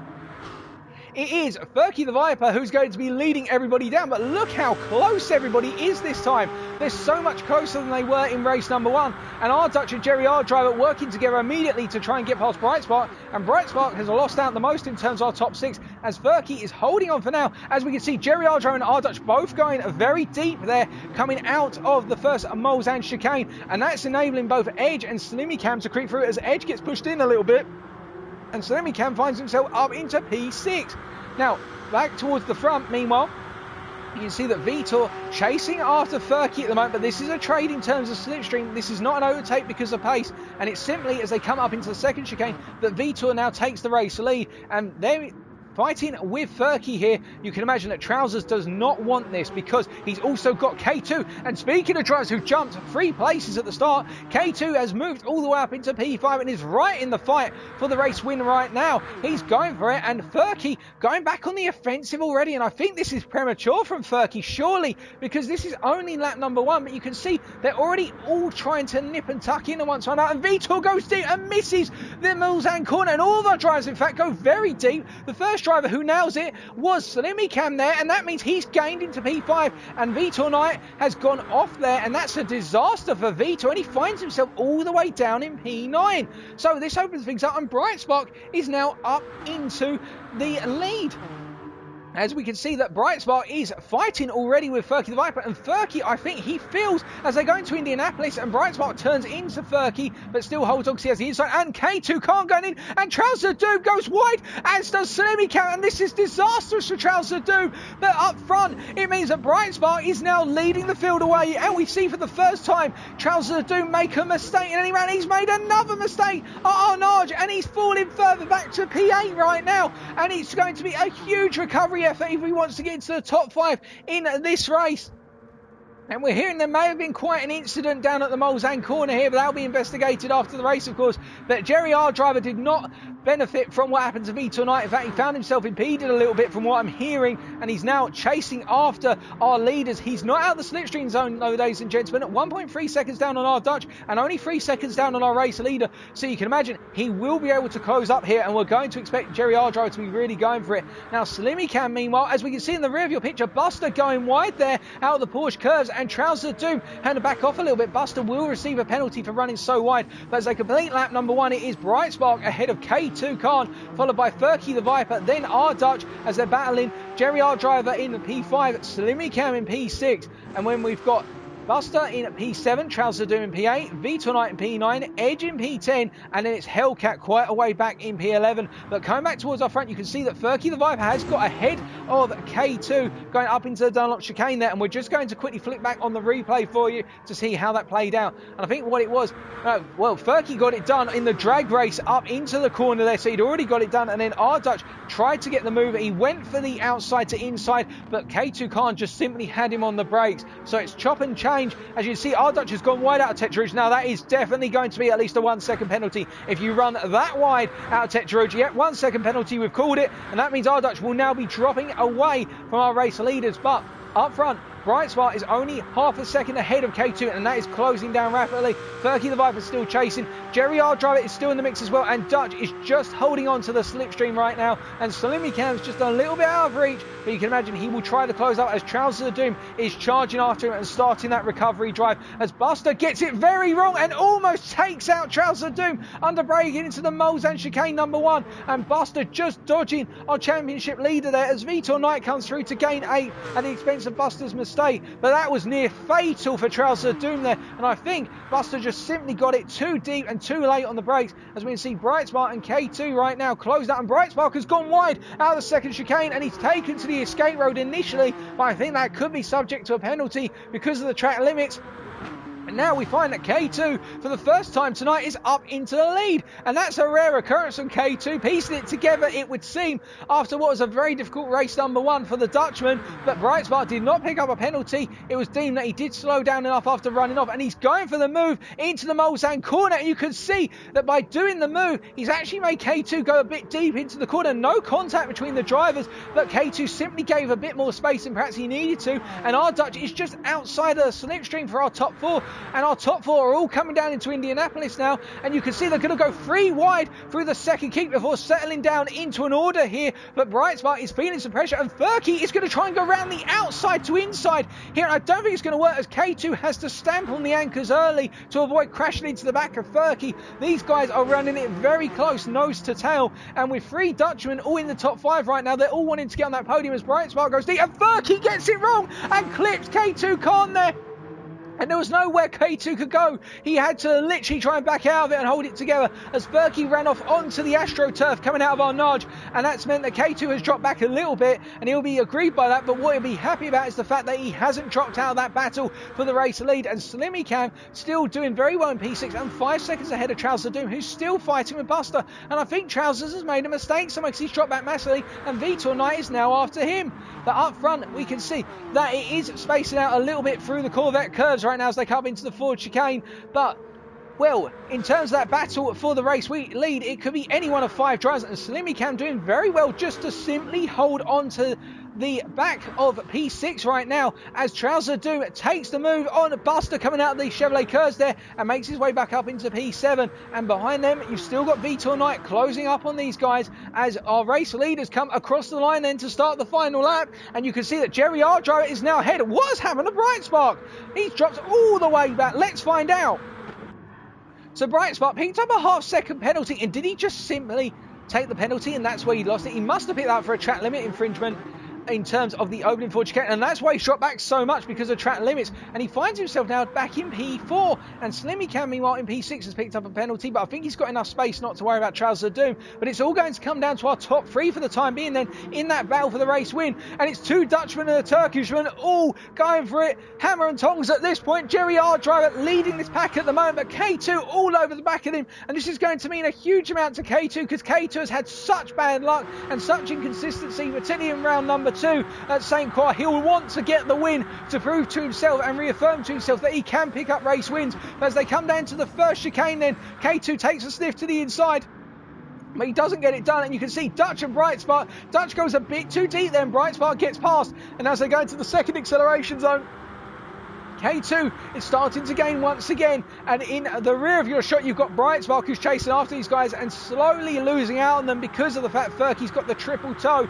But Brightspark is closing up to our race leaders very gradually, and Dutch is also in that picture as now coming up into the second chicane then it is Jerry Ardriver once again, who has gone very very early on the brakes by comparison with K2, and K2 almost running into the back of him there, but just managing to keep it safe.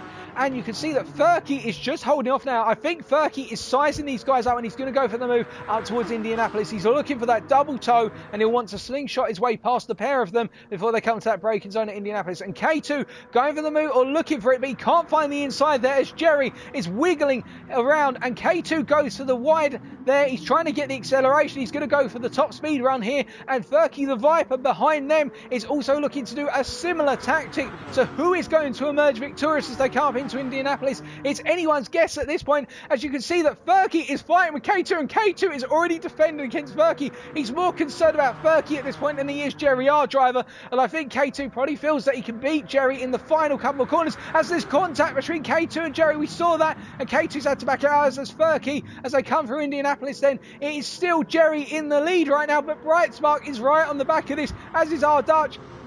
And K2 has gone for the lunge into our nudge. He went for the lunge and he's made it stick. He's got himself up into the lead initially, and it's cost Jerry the positions. But Furky, look at the Turkishman go. He's now getting alongside, and this was what he was waiting for. He was waiting for a move from K2, and he's got the momentum, and he's in the lead currently, but he's still got multiple corners to go as K2 is all over the back of Furky here as they go into the left-hander for the Porsche. Surely they can't hold on side by side for that long, and as they're all coming down to the Chevrolet curves. You can see that there's been contact and BSR Brightspot going all the way around the outside and not making it stick. But K2 has got it done as both Brightspark and also, well, it looks like our Dutch get it all sorts around. K2 has got it done. He's up into the lead and it's only 2 chicanes to go as Furky has to take a penalty, and it means that K2 is going to be going through the final chicane and will be your winner. The Dutchman's done it. He's won. And behind him, it'll be Jerry R driver in the race to the line, beating Furky the Viper, then Brightspark coming P4,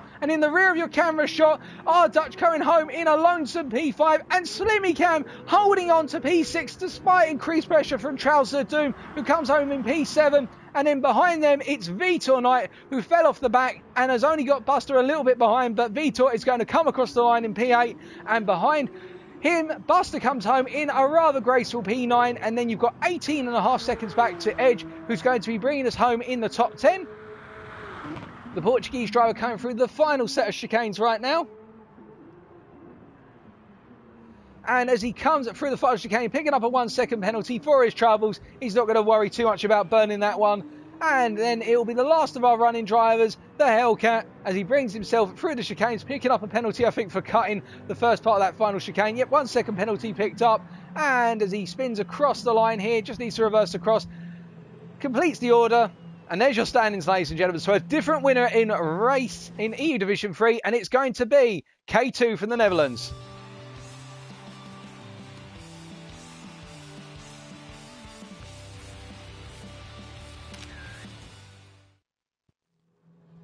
So here's the race results for your eyes only, ladies and gentlemen. It is K2 who takes the win in race number 2, picking up the maximum number of points of 14. Behind him, Jerry R driver in second place, had thrown everything at it, couldn't quite get the win. And Furky the Viper, who unfortunately lost out to K2 and Jerry in the final 2 sectors after a brilliant effort running out of our Arnage up into the Porsche curves. Brightspark in P4, and then completing our top 5, our Dutch. So we're just going to quickly populate our spreadsheet with those results to make sure we've got them all recorded.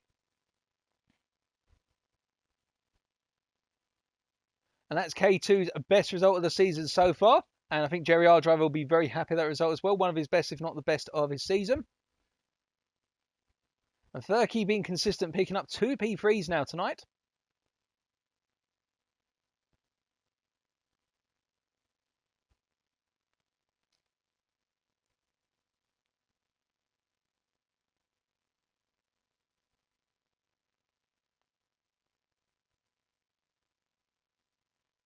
Vitor Knight not having the best run there and seeing himself drop down now to P4 in the championship standings for our drivers.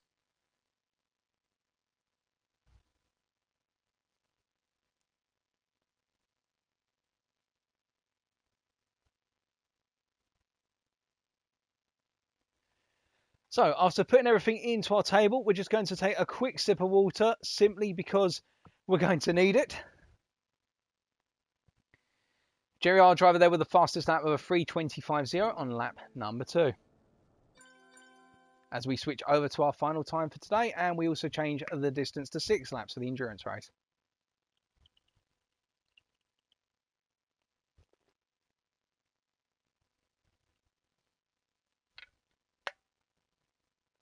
But the key thing here now, ladies and gentlemen, in that battle for P2 in the championship standing. So effectively with that result, what I can confirm to you now is that unless Trouser Doom literally has a retirement in this race, he is guaranteed to be our championship winner for EU Division 3 in the drivers, unless he has a retirement.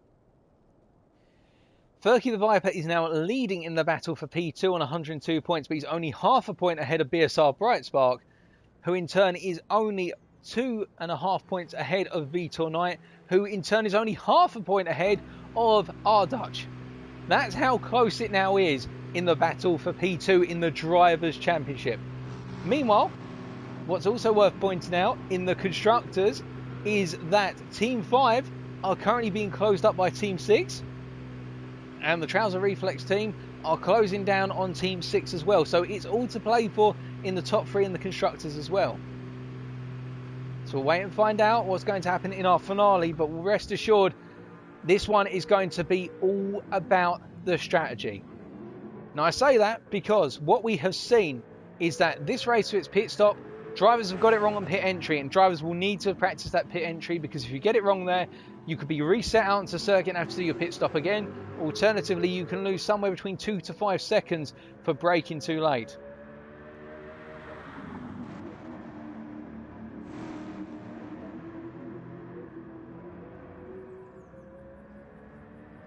It's going to be all to play for, really, in terms of what happens. But really, from the perspective of drivers, what we have seen is that drivers have typically in EU Division 2, and half the drivers in EU Division 1 have gone for fresher tyres. So it is a longer pit stop, but then they've got the fresh tyres and a much lighter car to abuse on laps 4, 5 and 6, either the final laps or the final half of the race. And that's what I expect here. A number of our drivers are going to be pitting at about the halfway point or a little bit earlier than that. However, one thing that was also critical in the pit stop is making sure you come out with a slipstream partner. If you come out in clear air, then you've got all the hard work to do, because unless the guys ahead of you start fighting, they will naturally pull away because they've got one another slipstream down all the straights here. So that's what our drivers will be thinking about.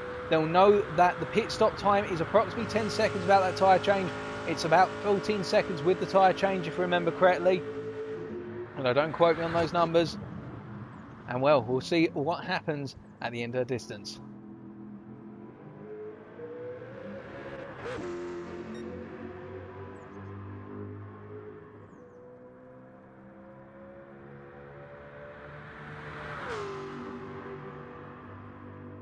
And we've got race 3 immediately coming, ladies and gentlemen. So we are going to be going straight into race number 3. And well, place your bets, because we are going to have a major shake-up in the order. We are not going to see Trousers of Doom on the front 3 rows, or on that front row. He's going to be starting off the 4th row of the grid. And it's going to be a new P1 starter tonight in race number 3.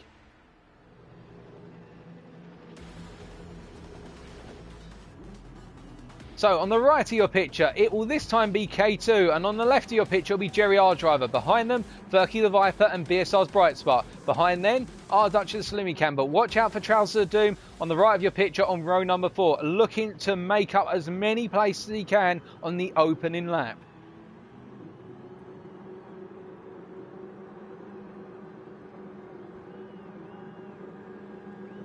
And it's lights out and away they go once again. And you can see that K2 immediately worrying about Furky the Viper. And Furky the Viper has had a very strong start. But you can see K2 is now coming back on the starting procedure as they all come up into the opening Dunlop chicane. It is Furky the Viper who's got the lead at the moment. And we can see Jerry Ardro has already picked up a half-second penalty for track limits there of all the drivers. But everybody seems to have made it through relatively unscathed in terms of contact. Oh, Jerry Ardro did get caught out very nicely there. But a huge gap has opened up between our top 6 and then the guys behind. And Hellcat, I think, has been a bit of a cork in the bottle, finding himself up into P7 and creating a bit of a rolling roadblock. So as they all come into Tetra Rouge, let's make sure all of our drivers can get through here saving it. And Trousers of Doom finding himself stuck behind Hellcat's Nissan, and K2 dropping down the order and already picking up a penalty through Tetra Rouge, a half-second penalty, dropping in further and further back. And R Dutch, Jerry and Slimmy Cam on a half-second penalty. And Slimmy Cam here, whilst he's gaining at the moment, will need to burn that. Coming on to the next part of the straight, because, well, from Slimmy Cam's perspective, he goes very deep under braking. His car re-ghosting at this point could be a bit hazardous for our drivers as he gets all sorts of wrong, Slimmy Cam, and he's dropping down the order. And Hellcat still holding on to P7, but I think he made a major mistake through the Moleshead chicane there, the first of them, and he will be dropping back accordingly shortly because Vitor Knight is over the back, and Trousers of Doom finding himself all the way back in P9. So a huge shake-up in terms of order. Well, I say that, look at the Nissan go! That straight line speed hitting 225 coming down the straight there. That Nissan's got such strong legs compared to all the other cars here. We knew that was the Nissan's strength going into this season, and Hellcat abusing the legs out of that car as if it's nobody's business. But up front, meanwhile, it's still Furky holding on, but Bright Spark sniffing all over the rear of that Sauber Mercedes, and Jerry R Driver finding himself chasing after K2 at this point with Hellcat. Look at Hellcat go in terms of the slipstream, and Vitor going for a huge lunge and missing the corner, and I think that's knocked Hellcat a little bit wide here, but he's regained it. A lot of our drivers getting it wrong going into the Mulsanne corner, and well, Vitor, Buster, Trousers of Doom and Edge all getting it wrong, and Edge and Trousers both in the same team all the way at the back. That's disastrous for the Trouser Reflex team. But up front, we can see coming into Indianapolis, it's 3 wide, and well, going through the middle, it's Bright Spot with the Moses manoeuvre, and Jerry gets knocked wide, and K2 comes into the back of Furky, who was lifting off there in order to give Jerry the opportunity to rejoin. And I'm wondering what's going to happen there, because effectively Furky was trying to lift off, but he was in the way of the racing line by looks of things, and you can see that Jerry Ardriver drops all the way down to P7. That is very unfortunate for the Dutchman, and that is one heck of a grievance. And Slimmy Cam now finds himself creeping back up into P5 with Hellcat breathing down his neck. But in the battle for P3, R-Dutch and K2 going side by side into the Porsche curves, and it's K2 who have the inside into the double left-hander here. He's doing a very good job through the double left-hander, and he's been able to hold on to the place for the time being. Both Dutchmen here keeping it clean so far, but I think there's going to be a number of changes as we go through the next few laps, simply because they've been so close throughout. As we can see, Jerry Ardriver going wide out of the curves there, the Corvette curves, and you can see also Vitor Knight, well, somebody in the rear of your picture actually getting knocked wide, but as they come through the Ford chicane centre, complete the opening lap, it will not be Bright Spot leading across the line. It will be Furky the Viper in P1 ahead of K2, and then Bright Spot, and then Dutch chasing after them, then Slimmy Cam in P5, followed by Jerry Ardriver, then Hellcat in P7, Vitor Knight, then Trousers of Doom, and then Buster completing the top 12. I was going to say completes the top 10. He's got it all sorts of wrong coming through the Ford chicanes, and that means that he's going to pick up a penalty as well to compound his issues, as has Edge. But Edge is going to be P11 as they come across the line to start lap number 2. And Furky is doing everything right so far and just simply driving as consistent a race he can. And Bright Spark and R-Dutch have got a huge amount of work to do here in order to catch up. And whilst they're not too far back at the moment, R-Dutch already compounding his issues with an additional penalty. I think he's trying to build compound interest on his penalties, because that's another half-second penalty which he can add to the kitty. And well, he's going to have to burn that one off, and that will see him drop to about 2.2 seconds on the back of Bright Spark's car as they come up towards the first of the Mulsanne chicanes, which should be too punishing for the Dutchman, but he will have to put in some work now to get himself back into that slipstream zone. Vitor Knight coming up behind Jerry Ardriver at this point. He's cleared Hellcat. Hellcat dropping away a little bit now, finding himself dropping further and further back. And I think Hellcat there went in with an absolute amount of hammer of momentum in the fact he came in very hot. And let's just ride on board with Hellcat as he comes down here. Did he miss his braking board? I have too much speed. Look at the speed he's got. 232. And yet he's just, whoa, he has just gone so deep on the brakes. He was carrying way too much speed. And Hellcat, how on earth he got that car clear of Vitor Knight there? That is anybody's guess. Well called that, man. I think that may have given Vitor a heart attack. The Portuguese not being able to do anything, and Hellcat doing his utmost there not to send Vitor off into Narnia. And Trousers of Doom up into P8 once again, charging after these guys. Nobody's pitted so far, keep in mind, but it's spacing out towards the rear, and Trousers is trying to catch up to Hellcat. But remember, that Nissan is so fast on the straights here. He's just charging. It's crazy. He's just simply not being caught down the straights. It's all in the corners where it's got to be done. But meanwhile, up front, you can see that K2 has got past Furky the Viper, but again, that has been simply a change on the straights and up into the Mulsanne corner, and Furky's now coming back. It's the standard procedure of I'll take the place this time, you take the place that time, and you can see the two drivers working in harmony here. And I think because they know they've got a huge gap to R-Dutch and Slimmy Cam behind, as Bright Spark has dropped very far back actually as K2 has regained the lead. Now what has happened to Bright Spark? He's dropped so far back that it doesn't seem right. And we can see that he must have got it wrong and perhaps burnt a penalty coming out of the Mulsanne corner, because he was battling with Slimmy Cam there. So that would explain why he's back in the battle for P4, and R-Dutch has crept away a little bit. But I say that, R-Dutch has just had to burn a penalty coming out of Arnage, probably for an infringement at Indianapolis. So R-Dutch is now falling into the clutches of what will be a four-way battle for P3. It's not going well for anybody bar our two front runners at the moment, as Trousers of Doom is drag racing with Jerry Ardriver. I think Hellcat's made a mistake somewhere and dropped away. And well, Trousers of Doom going round the outside again, and Vitor Knight as well. He's gone wide into the Porsche curves. What has happened to Vitor? As Trousers do just carry too much momentum. Let's find out. So coming up into the Porsche curves then, it's got a huge amount of momentum building into the corner. We're going to ride on board. Does he just simply get it wrong under braking? Yep, he's just simply gone too wide, carried too much momentum, and the car's decided to not comply with his instructions, and that means he's seen his way off the circuit, and he's gone even wider there out of the Chevrolet curves, and that means he's going to pick up a half-second penalty as a minimum, and Hellcat is up into P8. Now, will anybody pit at this point? It's anybody's guess, and we can see that Furky the Viper now has Furky pitted. It doesn't look like he has, but perhaps he's had to burn a penalty or something. As well, we've got a number of drivers coming to the pitch. Jerry, our driver, has pitted, as has Vitor Knight, Trousers of Doom, and also we've got one more driver in. No, it's just these three in the pits. And we'll wait to see what happens. But up front right now is K2 Khan, as Furky the Viper is just falling. He's dropping time so rapidly to K2. K2 is running away with this one. And Brightspark is gaining gradually, but he's still well out of the league in terms of being on the slipstream pace. And our Dutch is staying there in P4. And Slimmy Cam, to his credit, the British driver, just keeping it quiet and creeping up the order here, having a very peaceful race and being in P5 right now. Well done, that man. Hellcat, meanwhile, in P6, got a half-second penalty there, and I think he's going to run a bit too wide out of Tetrarute, carrying a lot of momentum in, and I think that's going to add up to a 1-second penalty now, potentially as he comes down, burns the penalty off. No, he didn't quite add to his penalty there. That's fortunate for him. Vitor Knight chasing after him. But what you can see, Vitor is gaining massively at this point in time, but he's got to get past Hellcat, and that is a huge task in of itself, as Buster is now joining into the train very gradually, but Trousers of Doom behind him. And just to fill you in, for those wondering, why is Trousers of Doom all the way down in P9? Has he pitted or something? No, in race number 2 he had a disastrous race, and in this one he found himself after going through the Molzan corner on lap 1 all the way at the back of the field, and has had to go for a massive recovery drive, and he's put on a fresh set of tyres, having pitted at the end of lap number 2. And speaking of pit stops, we can also see that Jerry, our driver, went for a pit stop, as did, well, Edge did not go for a pit stop, interestingly enough, so he did not take the pit. But up front, it is K2 holding on to the race leader at the moment, and behind him, Furky the Viper closing up, having already stripped out approximately 0.6 of a second. And in the rear of your camera shot, you can see Brightspark and Dutch fighting, and their gap to Furky is opening up to 5.1 seconds.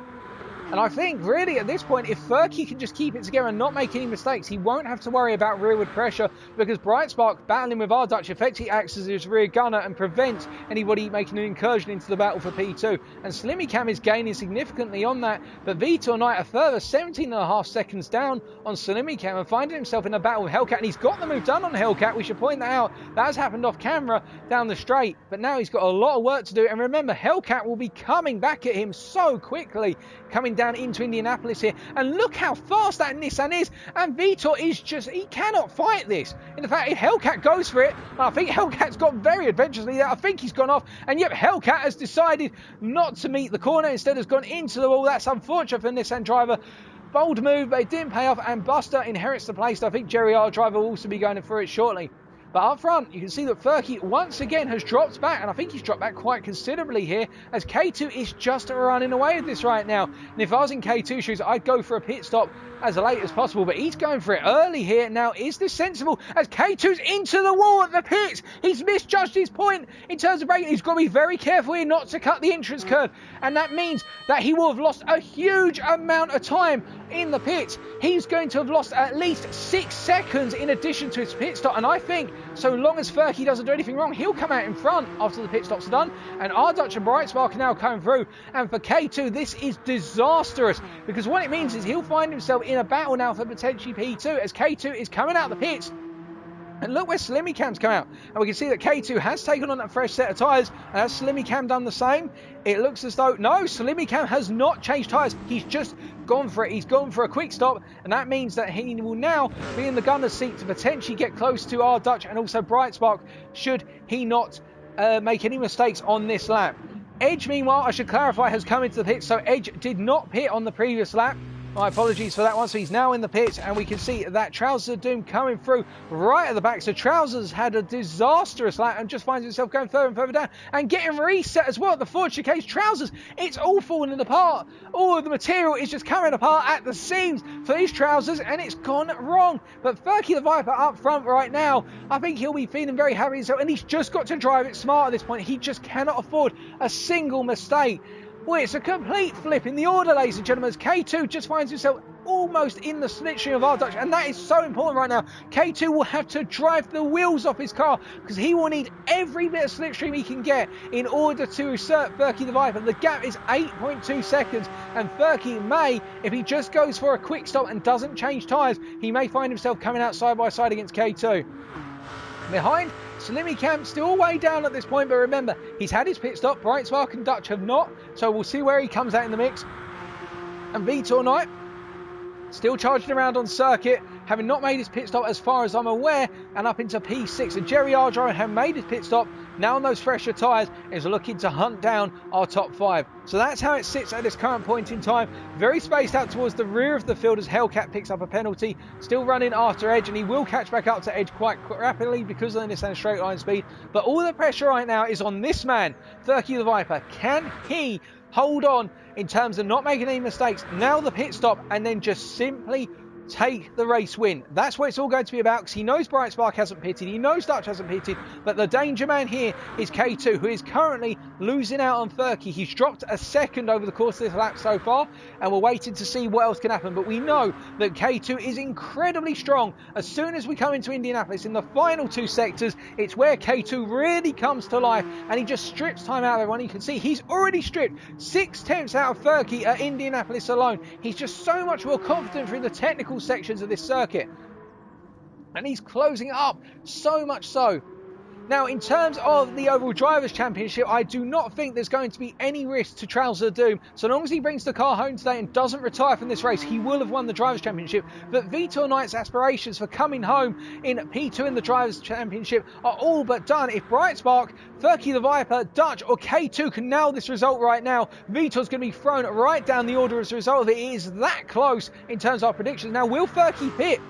Furky comes into the pits, and does he nail the braking point? Now, this is the most critical part. He gets the braking point perfectly nailed.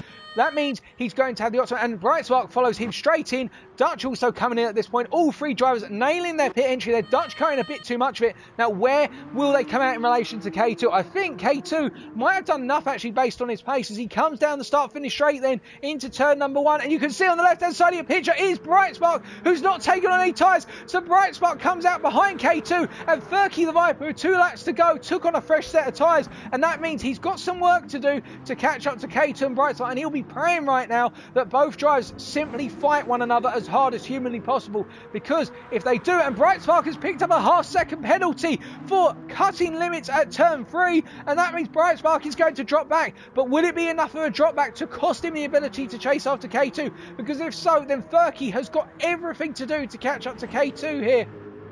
And K2 had a phenomenal lap on lap number 4 to make the jump. Our Dutch is being pursued by Slimmy, and remember, Slimmy did not change tyres, but he's gone wide at Tetra Rouge, and I think Slimmy's going to pick up a penalty for that as he comes down to the Mulsanne straight here. Is it a time penalty? It is, and that's so unfortunate for the bricks he was catching. Our Dutch by making that strategic gamble.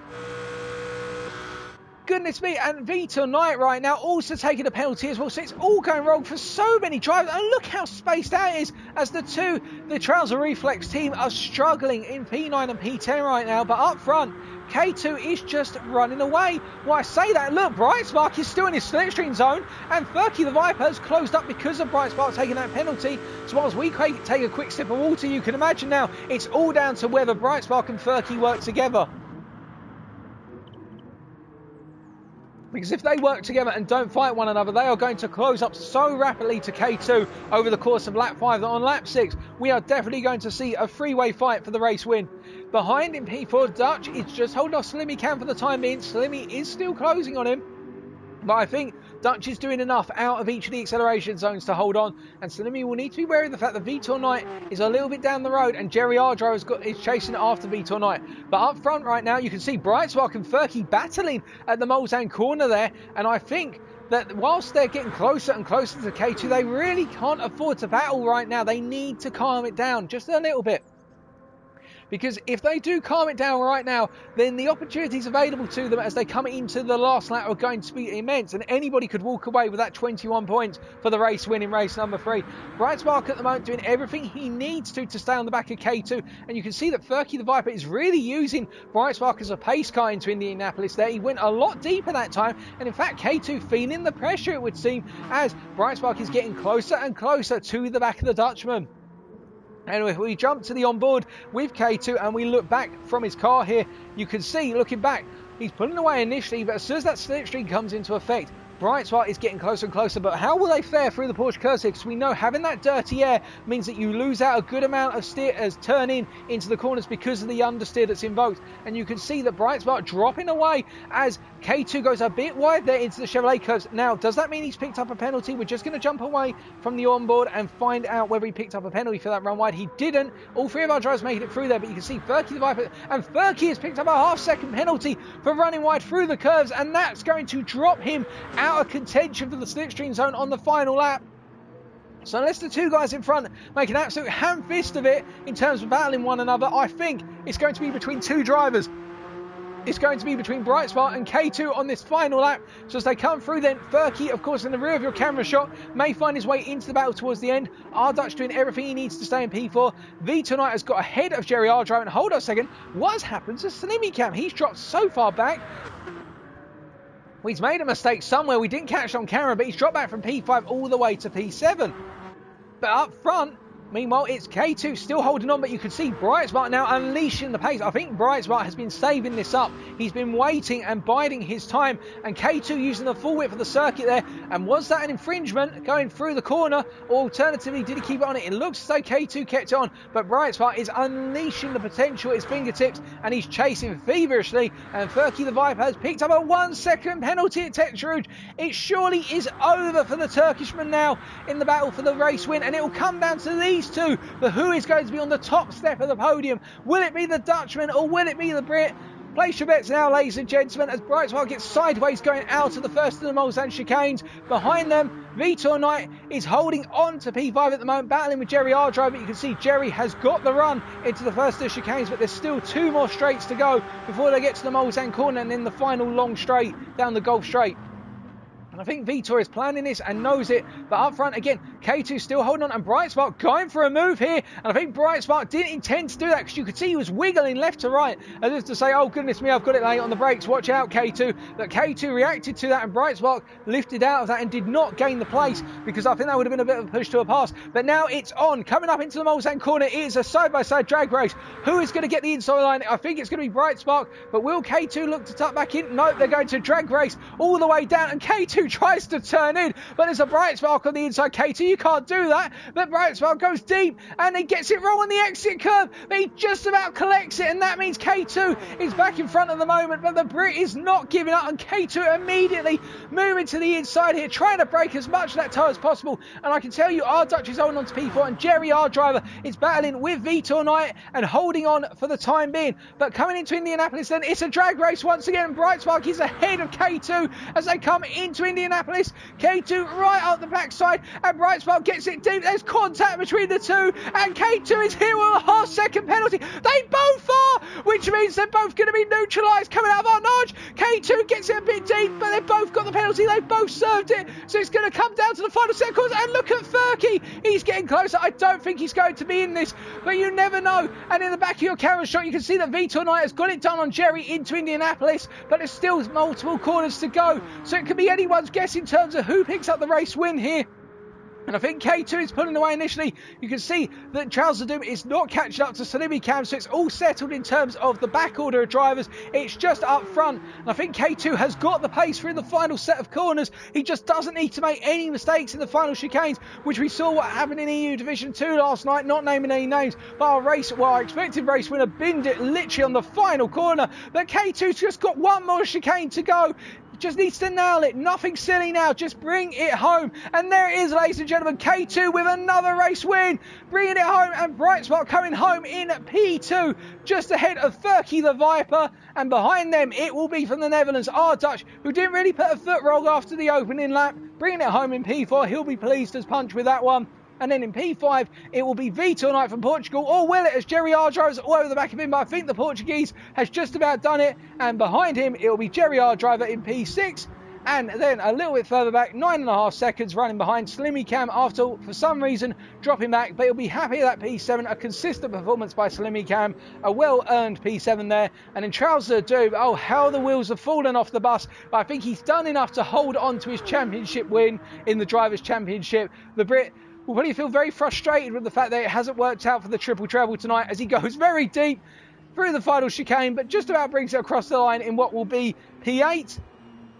And then it'll be Buster who's going to be coming home in P9, subject to him not making a hash of the final 2 chicanes, which we're not hoping he does, of course. We want him to make it home safe and sound, cutting a huge amount of that chicane, bringing it home then in P9 with a little penalty to boot. And it's Edge battling with Hellcat right now, and I think Edge has done everything he needs to hold on to finish off our top 10, and it will be Hellcat coming home in P11, the final of our runners, with no retirees in this race. So there's the race results, ladies and gentlemen, and congratulations to our race winner from the Netherlands, Kato.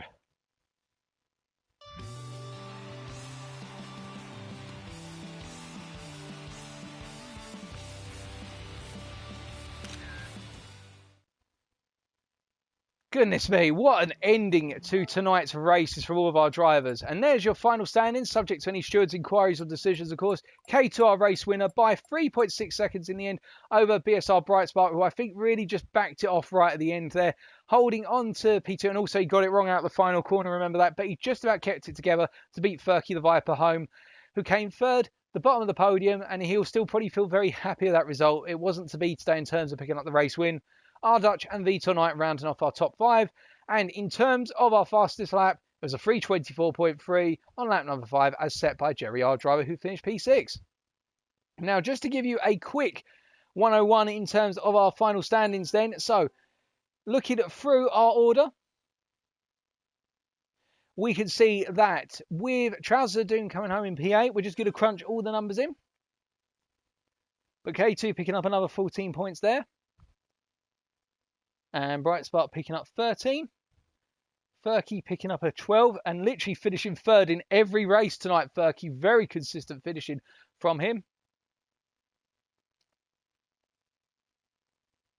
Dutch picking up a nice 11 for his travels. Vitor Knight picking up 10 for 5th.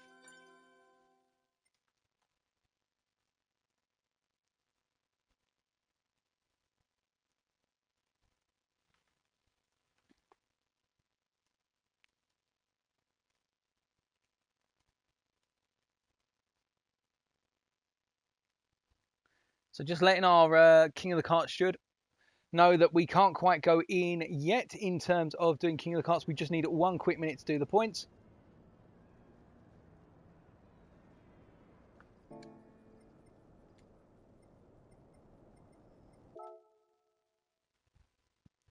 There we go. And we're being told that Slimmy Cam spun out, which is why he dropped down the order.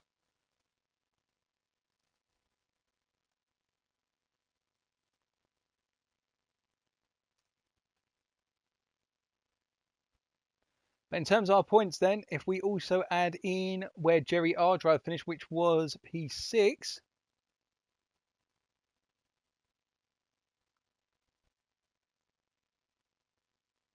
What we can tell you, folks, is that we have a tie in the overall... Oh, no, my apologies. Ignore me, ignore that. Do not listen to me for a moment. We have it confirmed, ladies and gentlemen, that Trousers of Doom has won tonight's overall standings. So Trousers of Doom is our EU Division 3 champion, subject to any stewards' questions, of course, but based on the points and the way I've estimated it, he will have won on 130.5 points, which is 10.5 points ahead of... Well, sorry, not 10.5, sorry, 9.5 points ahead of BSR Brightspark, who's just pipped Furky the Viper for P2 in the driver's standings. Furky the Viper will be coming third on 120 points, and it'll be Vitor Knight missing out on finishing in the top 3 with only what is in the end a total of, so as we take a look, 114 points in P4, and then it will be Jerry R. Driver coming home in P5 in those overall standings. So that's how the top 5 is going to finish off, and R. Duck coming home in P6 in those standings. Well, actually, no, I say that. Yet coming home in P6 in those standings with a total of 93 points. In terms of the constructors, it is Team 5 who are able to hold on with 226 points to win the constructors.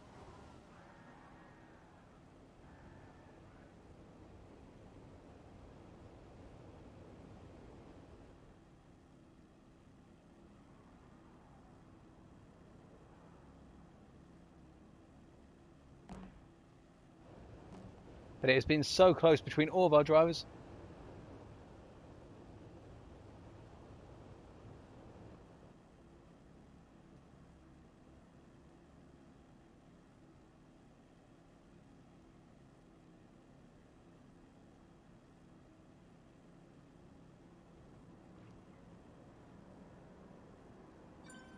We're going to get underway with King of the Karts then.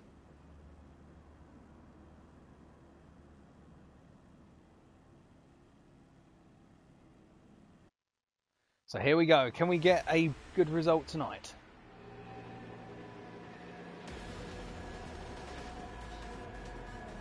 And we've got a full grid this time in King of the Karts. Well, a much fuller grid, I should say. 11 drivers.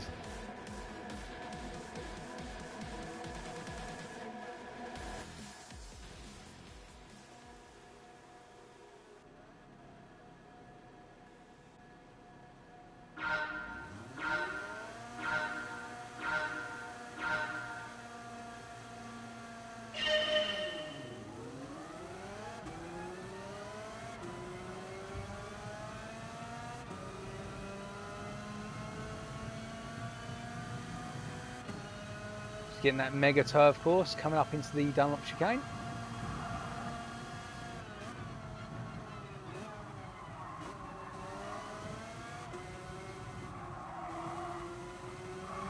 Oh, hello, hello. See K2 going it all sorts of wrong there.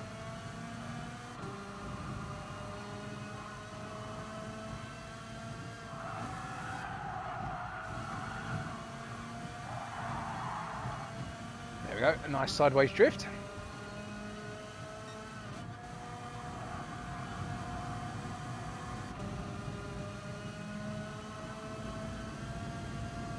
Thank you, NBC. Thanks, Mike.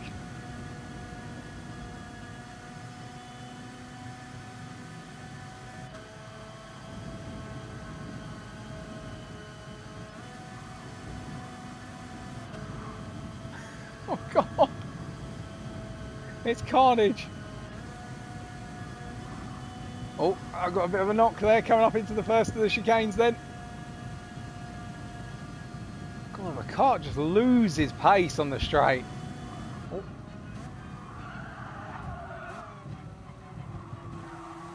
Made a bit of a mincemeat there of the chicane.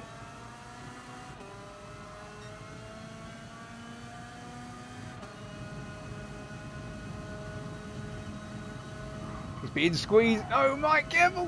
No, NDC, no.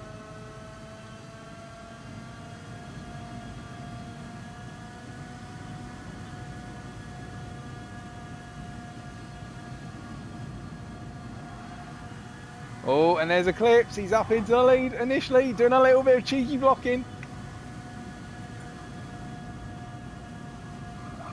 Oh, Eclipse. Whoa. That was a bit nasty of you.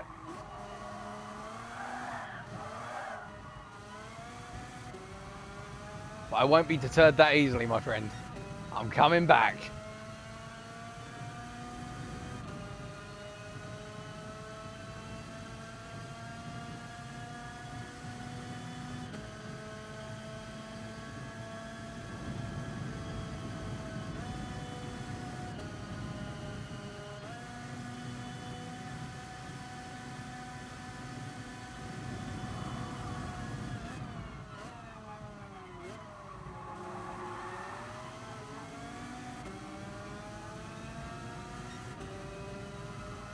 Come on, Vitor, let's work together. Let's work together. Let's get after the Dutchman.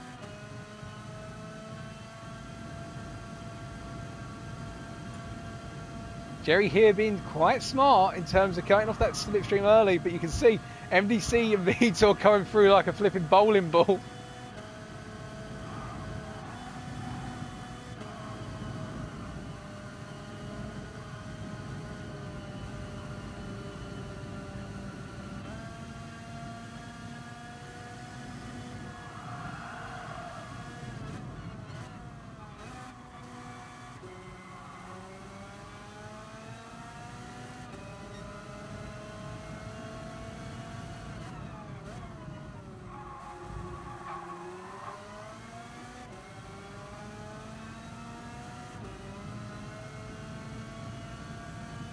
We're all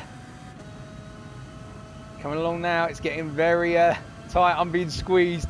I'm being pushed along as well. MDC giving me the gentleman's push. Whoa, whoa, whoa, whoa. Whoa, jeez.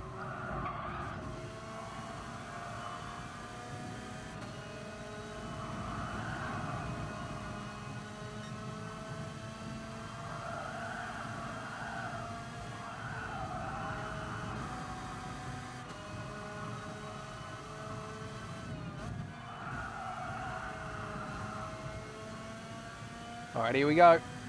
It's all or nothing now. We've got to go for it. We're a bit far back.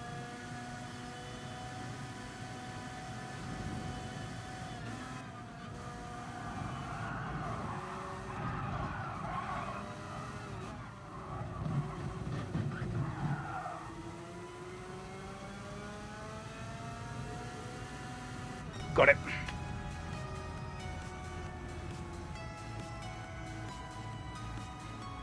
Whew.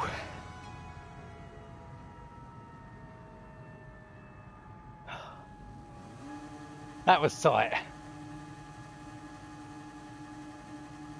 To be fair, I had to go for a little cheeky punt and a cheeky cut on the final chicane, but just about kept it in the limits. To be fair, Martin, you were close. You were very close. If you hadn't cut it just a little bit too much, I think you would have got away with it if that was you getting reset on the final chicane.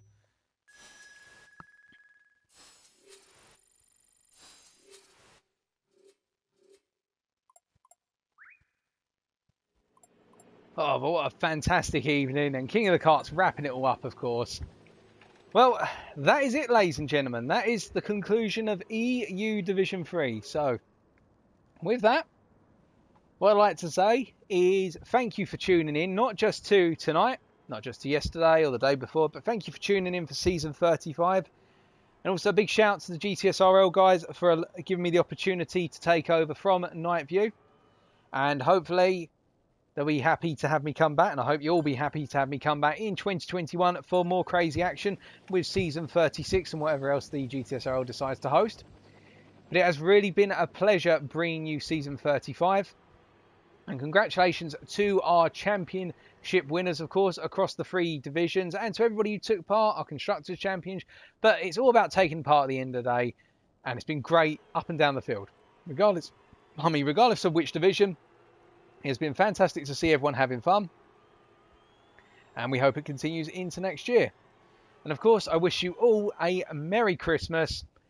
And if you do want to drop by a couple more times before Christmas Day, I am due to do a little bit more live commentating, including tomorrow. I'm casting the final. I'm casting in English the final of the Binome Manufacturers Series, as hosted by the GT Bocker team. And on Saturday, I'm going to be hosting the 2-hour endurance event finale for the Drivers' Room, which will be Super Formulas at the Nürburgring. But until then, take care, and remember, stay safe, stay well, stay smiling, but most importantly, remember to stay on track. Good night.